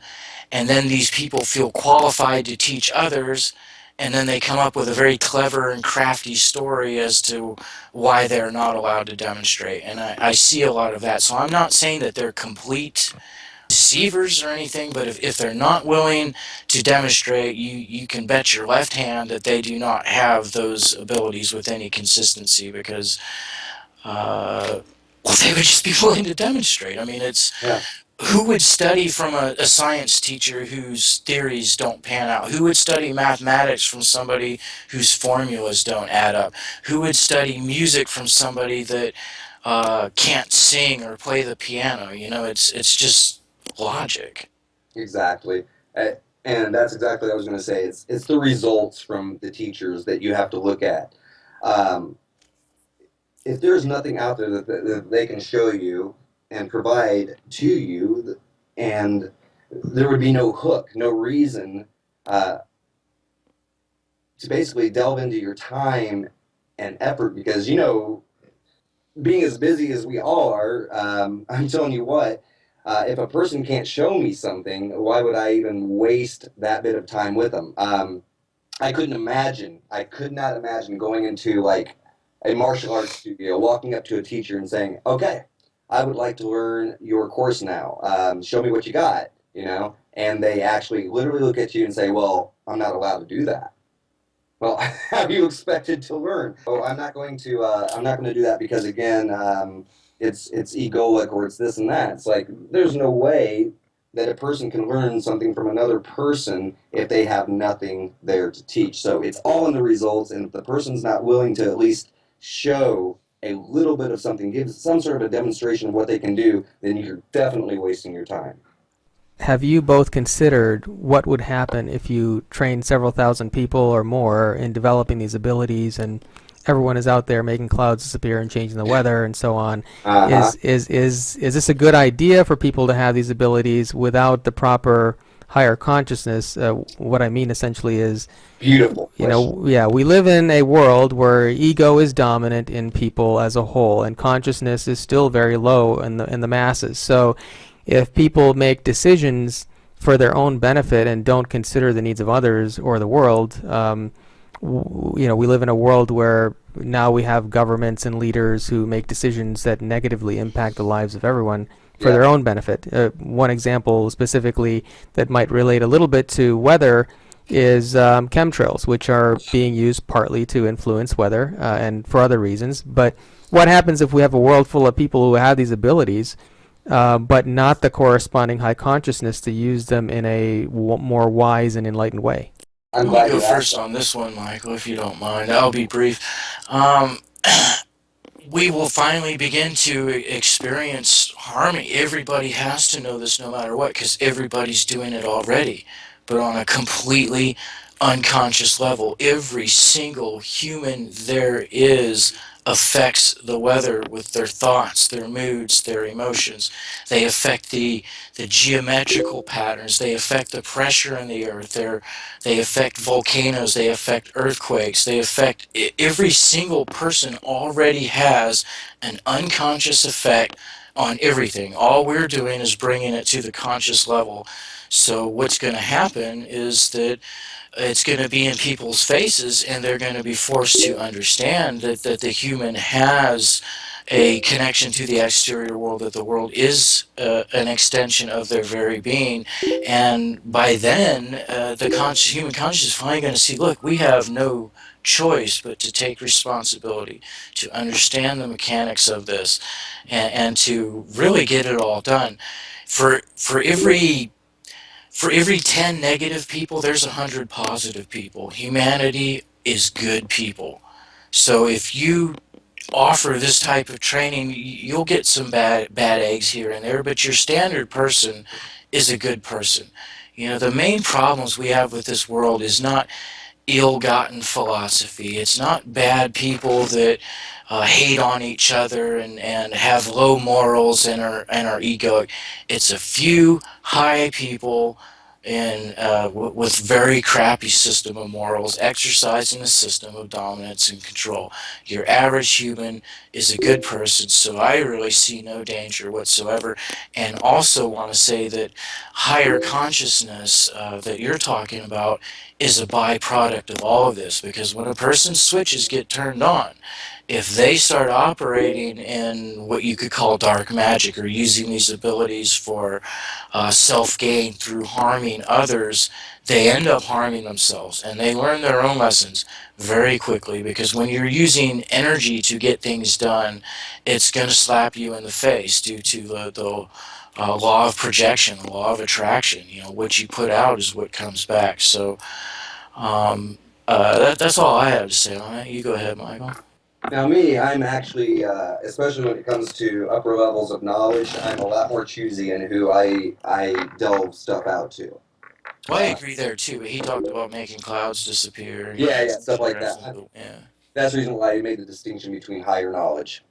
But yeah, I had like I said, my first experience with an apprentice was actually, to be quite honest, it was still a wonderful, great experience. I learned a lot. He learned a lot.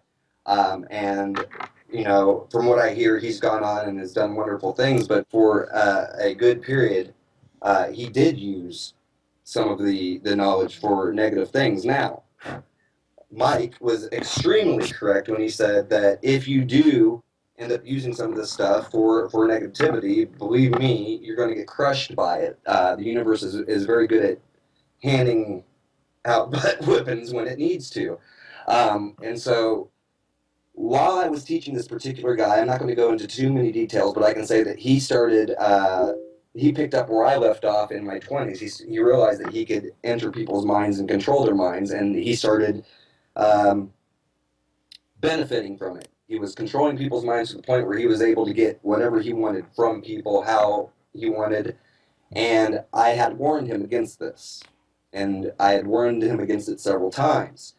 And finally, what ended up happening, he did take advantage of a lot of people, but in the end, he got stripped of everything he ever had. Number one, his ability to move energy and his ability to infect people's minds was taken away. The universe did that very promptly. Number two, I took my energy knowledge away from him as well. So the things that worked before for him wouldn't work for him again. Then number three, he lost his job. Number four, he was on unemployment. Unemployment took out every single bit of money after he lost his job. Number five, all of his students that he was working with turned their back on him and left him in the dirt. So he didn't have anyone here taking care of him. The only thing that ended up happening, well, not the only thing that he could end up doing after all of this had transpired, because even more stuff hit him. I'm just not going into detail with all of it, but he ended up having to be flown out of here by his sister. He had to call up his sister, ask for money, and he ended up moving back to LA because there was nothing here for him to take advantage of anymore. And so the universe, when it comes to energy, and if you use upper realms of knowledge for your own personal gain and it is stepping on people's heads, it will come back. Now, the other thing is like you asked, you said, what happens if a mass amount of people are doing this and they're all doing it for self-personal gain? Well, that in itself will cause all sorts of, like Mike said, we're doing it on unconscious levels as it is. So when you become more honed and you're still trying to do those sort of things, then the pressure gets worse and worse from the universe. The universe starts to compile everything on you exponentially. The more you continue to try to use the knowledge for negative purposes, the more the negativity will find you. And so, like Mike said, law of attraction, to me, it's a fancy word, just saying karma or whatever, but that is what will occur. I've seen it happen, and that is one of the very reasons why, even, like I said, I myself stopped in my 20s. I had enough experiences at that point to realize that I was going in the wrong direction. Now, there are some people who, no matter what, they are just negatively prone because that is what they have chosen. But I can say that the upper realms of knowledge can't even be wielded by them anyway. There's certain things that can be, but most of the upper realms of knowledge, even if they try to use it, it won't get them very far. But I am very careful on who I approach or who approaches me, and then I weed them out carefully as to whether they should be on that particular path or not. So as a teacher, I take that responsibility. What is the practical purpose of people developing these abilities in the long run? Where do you see it going? I mean, so if everybody can make clouds disappear or make straws move in a jar, what is the use of that in the bigger society or in our long-term life experience? Well, like I said, it's not about the abilities. It's about the feelings. We live to feel. I mean, that's entirely what we live for. In the modern life, even still, we live to feel. We chase facts within our life in order to feel better about ourselves, about the world we live in, to feel amplified emotional states. We chase the next job. We chase the next promotion, chase the next computer, the next iPhone, the next car, the next sexual partner, the next chemical intoxication. Obviously, we live entirely to feel. So when you tune into energy, you gain amplified feelings and pleasures beyond the imagination of what you can even achieve off of the best drugs, or you get highs that are greater than a dream job promotion. Being connected in this way is a constant miracle. It turns every single moment of your life into a rich and vibrant spiritual experience. After just a few months, like 3 to 6 months of training in this, your sensations become primarily electromagnetic. So we do feel the physical body, but it's like an overlap to us. The primary of what we feel is the soul presence, an electromagnetic, fastly vibrating, fluctuating presence interconnected to our breath and our heartbeat. So we're breathing in soul. Our breath fills the room that we're in, and when we inhale, we feel molecular and magnetic movement and frictions that are more amazing than a standard human caressing the skin of a lover. And this is just from taking a breath.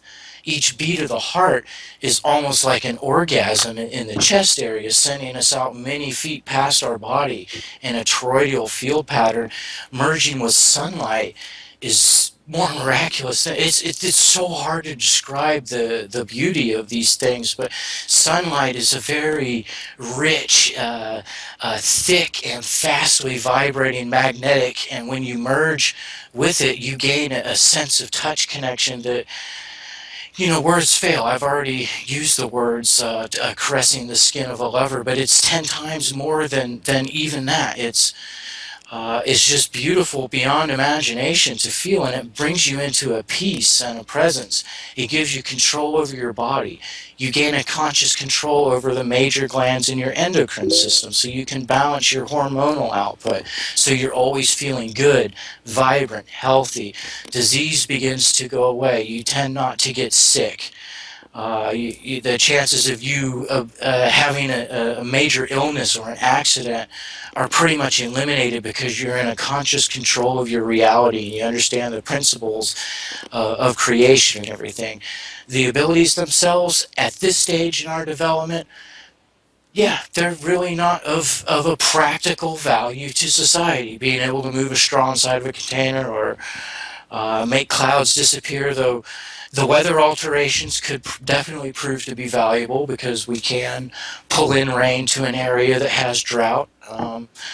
Not that this is new technology. Native Americans have been doing this for a long time. We just came in and destroyed them because we thought they were superstitious fools. But healing of other people is of a definite and immediate value. So apart from the vast sensual connection and magnificent amplitude to the quality of life experience on a day-to-day basis, by an understanding and a research of this, and more of us being able to unite as one, we're going to increase our level of abilities into the type of extreme stuff that would build upon an advanced society. But even then, I wouldn't care if we could walk on water right now.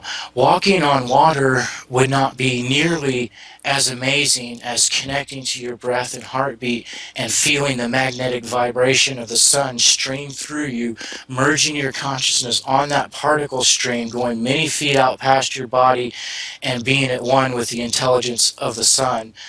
That would feel a lot better than walking on water or flying through the air. So there's endless value, in what we do, and many doorways open for the future once science merges with this and begins to understand how to use technology to amplify this power, and once enough humans come together as one, because there is a doubling effect for every soul that is consciously overlapped with another soul. The amount of force, both magnetic and electrical, has a doubling effect for each one. So if there's 2, it's times 2. If there's 3, it's times 4. If there's 4, it's times 8.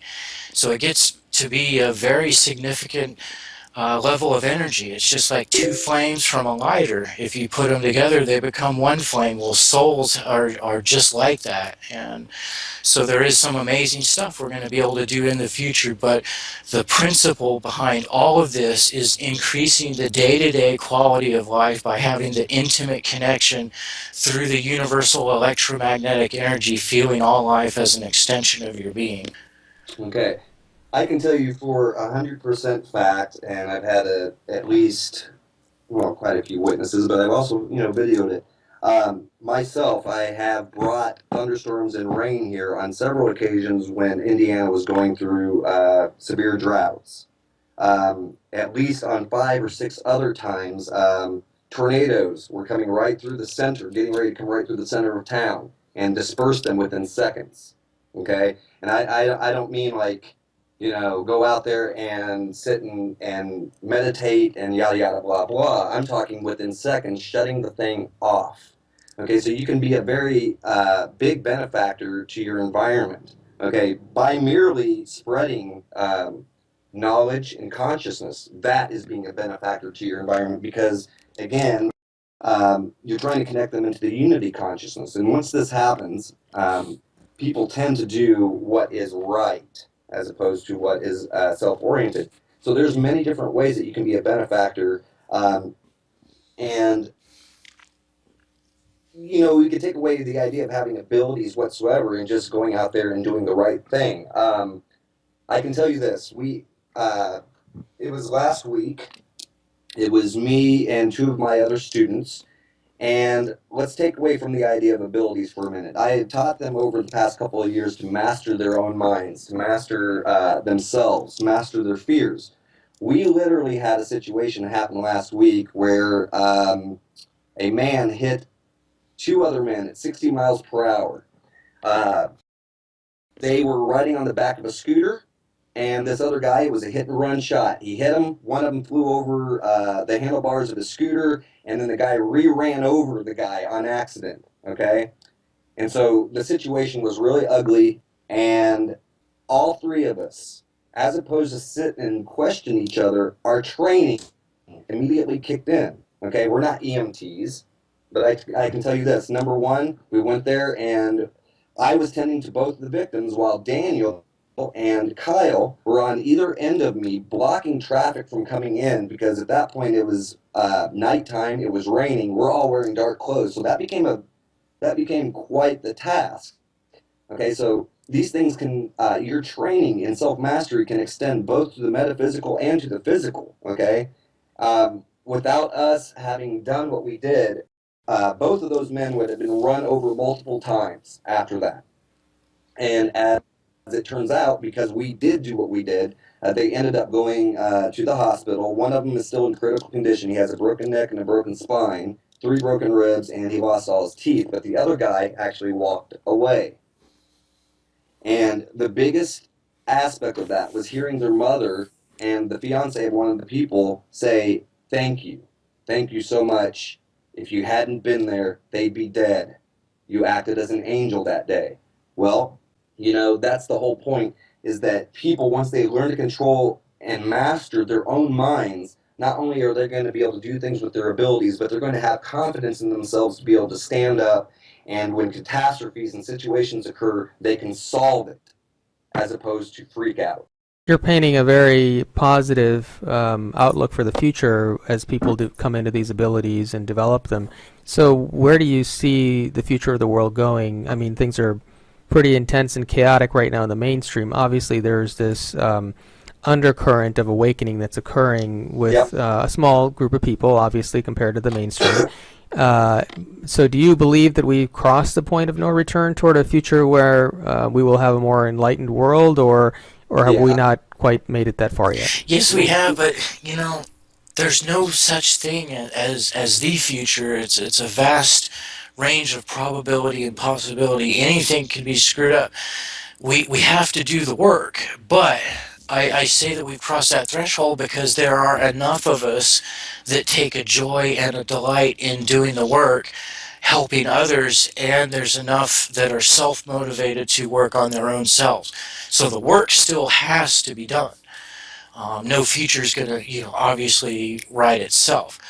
But where I see us going, I don't like to put a time frame on it, but I do believe that in the near future that it's going to be common knowledge that consciousness is electromagnetic, not physical based, that it's consciousness that's been providing thoughts through the brain, and the brain is little more than a storage computer, that consciousness is mobile, being electromagnetic, and that since the world, everything has a electromagnetic frequency, everybody's just going to know through demonstration and through logical understanding that they are one with the world and one with each other.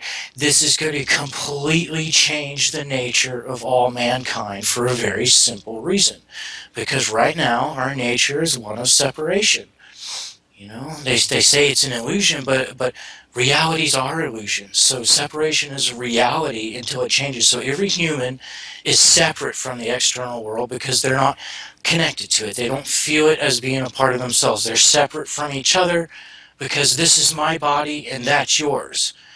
Well, from our standpoint, from a developed energy master, we can project our consciousness out of our body and into the body of somebody else. Vice versa, they can come in and share our body. It begins to give a sense of true oneness. So we're acting, everything that we're doing is coming from a nature of separation. Now, if the common knowledge changes to one of unity, knowing through direct experience, not just reading it in a book, but by experiencing it daily, that the world is an extension of yourself, that we are overlapped electromagnetically with each other and with everyone else. Now our nature changes to one of unity consciousness, and that's going to change immediately how we see each other. War would just be stupid because you feel other people's emotions and pain as a part of yourself. So why would you even consider harming another person? Environmental issues would cease because we would know that this is the only physical world we have, that it's an extension of our very body, and that as we abuse the planet, we're making our own selves sick. the whole nature of science would change, because they'd be studying vibration, frequency, harmonics, applied quantum theory. They'd be studying all of this phenomena. Art would change, math would change. There's not one major function of society that would not completely turn around and change. And where we go from there, I don't really even want to go there, because I don't really want to be a storyteller, but I do believe in the infinite range of possibility. What I do know for sure that we're creating is the common knowledge of the overlap of consciousness through the electromagnetic spectrum and the inherent unity of all things. So do you expect, I know you didn't want to set a time frame to this, but I imagine you're anticipating a lot of these things happening in your lifetime. Yes, in my lifetime.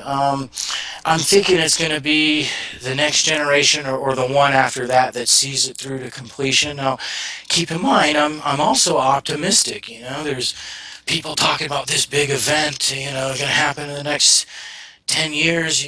Sure, but I'm also grounded and practical too. So logically, I'm prepared for it to take to be the generation after us, or the one even after that, before it's common knowledge. But I leave room open for possibility that there could just be a crazy snowball effect that happens, and a great reworking of everything in a very short time. But the thing that I do know for sure that we've got the ball rolling on is that within a generation or two, that life as we know it will be completely different. So tell me more about your school. What exactly do you teach your students, or just describe the curriculum a little bit, and what is really anything other than what you've already shared, anything else you can tell me about the mission or purpose of the education itself? Okay, well, the mission of the school is to provide a logical platform of a grounded understanding. Our slogan is demystifying ascension.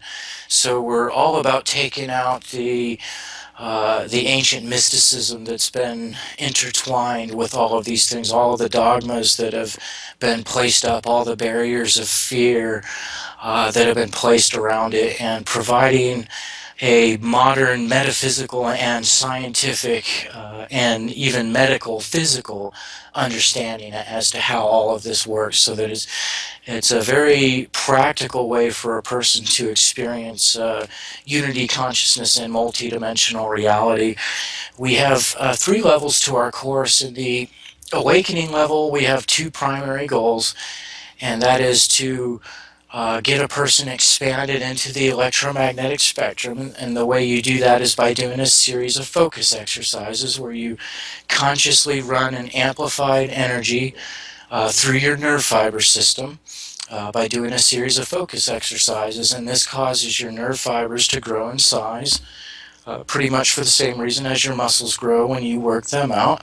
And so your sensory nerves get bigger and your motor nerves get bigger, so the strength of the electromagnetic field that you conduct increases, and your ability to perceive it increases. Well, somewhere with everybody it's different. Sometimes it's within 1 month, but usually within 3 to 6 months, going through a series of variant sensations, a person achieves a magnetic fluctual presence interpretation within their body at all times. So and I mean the whole body. I mean, a person they can feel it in their chest at first, and then their head, so on and so forth. But after 3 to 6 months, you end up with a conscious bubble of electromagnetic presence all around and inside of your body, shifting and flowing, and perfectly connected with your breath and the heartbeat.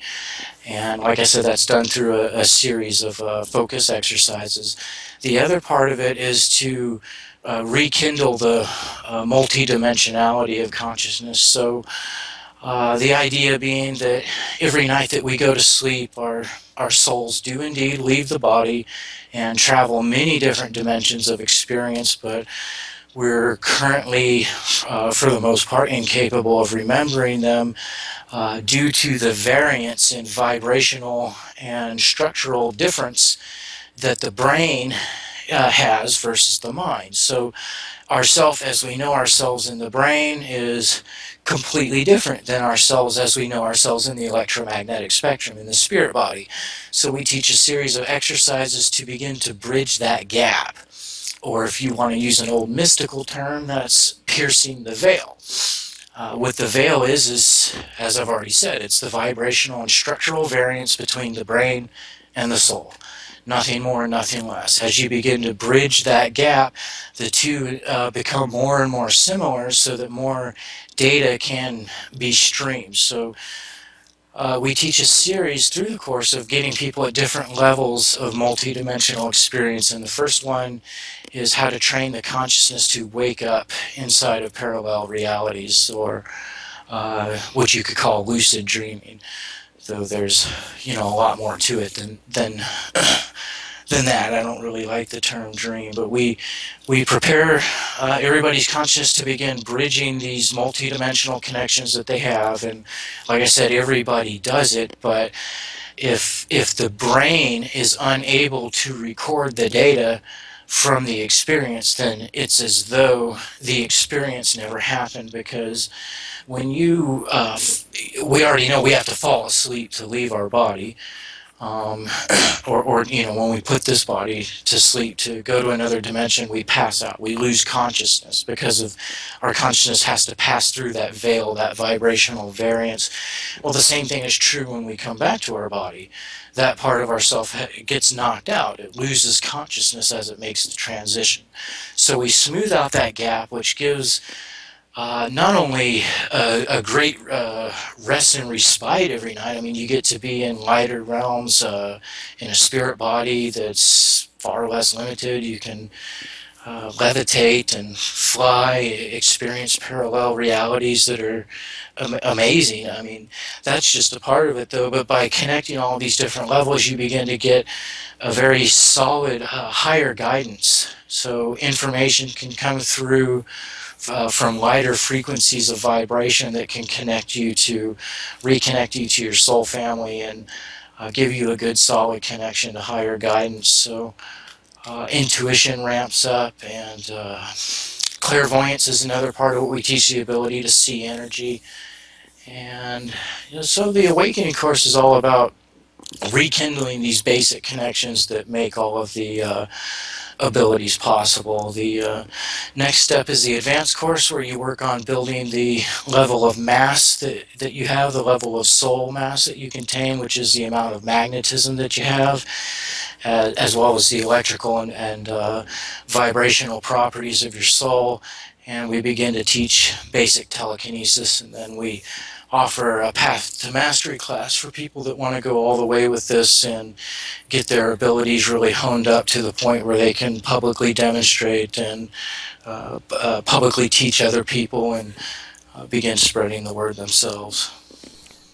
Have you found that all of your students have been able to achieve the same results, or is there some limitation from person to person that some people have a better tendency toward developing these abilities than others? Mm-hmm. Well, I've seen with every single student that applies themselves, they all get results. I have not had one single student yet that upon keeping it up said, well, I just can't get it, so I'm out of here. Now, we do have specialties when it comes to energy, just like we all have specialties from within the physical body. Some of us do certain things better than others do. Well, what we're training people in is mastery of the electromagnetic body, or the soul body. And we all have specialties when it comes to that. So some people have an extremely easy time with clairvoyance. They can see energy just right away. They get that no problem. They can lucid dream every single night. They have 5 to 10 out-of-body experiences every single night. But then when it comes to telekinesis, they couldn't move a straw to save their life. Now, some people come along and they can move that straw. They can make those clouds disappear like it's nobody's business. They can change the wind on a dime, but they cannot, for the life of them, project out of their body. So everybody can perform all of the abilities, but we definitely specialize in certain areas. And we just sort of complement each other in that way. And we're all seeking to develop all of the areas because they're all necessary and important. But We definitely find that the students have specialties and they lean towards certain areas, but anybody can do this stuff. It's very basic. The course material that we teach is not complicated. It's based on feeling and intuition and simple logic. There's nothing complicated in all of it. It just takes a few mental barriers to be broken through and understanding, and then a little bit of daily dedication, and you're going to get the results. And one success leads into another one, because all the lessons are based on the same thing, which is electromagnetic perception past the range of the five senses. That's great. Thank you so much, Michael, for taking the time to speak with me today. Can you tell us where people can get in touch with you and get involved in your school or any of your other work? Yeah, absolutely. We teach online primarily, though we do offer a few meetups a year for the students. But to check us out, go to avatarenergymaster.com or avatarenergymastery.com. Both of those lead to the same place. And go ahead and check out our demonstrations. We got lots of demonstrations from the teachers, and we've also got lots of student demonstrations posted, like over 50 so far, and lots of other media appearances and interviews that we've done. And I'd like to invite you all to give the 7-day free trial a shot. You've got absolutely nothing to lose, and even if you only decide to stay for the 7-day free trial, you're going to learn some extremely valuable information. And definitely no offense taken if that's all you feel like doing at the moment. But I think everybody owes it to themselves to at least check it out and give it a try. And Ethan, I really want to thank you for this. You conducted a very professional interview and asked some really good questions, and grateful that you had me on today.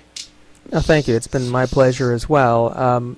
And we're planning some kind of a demonstration here in person with an audience down the line, so we're looking forward to that in the near future, and we'll get that out to everybody as well. And so I'm looking forward to finally meeting you in person in the next several months, hopefully. Oh yeah. But thank you again, and we'll talk real soon. All right, brother. Thank you.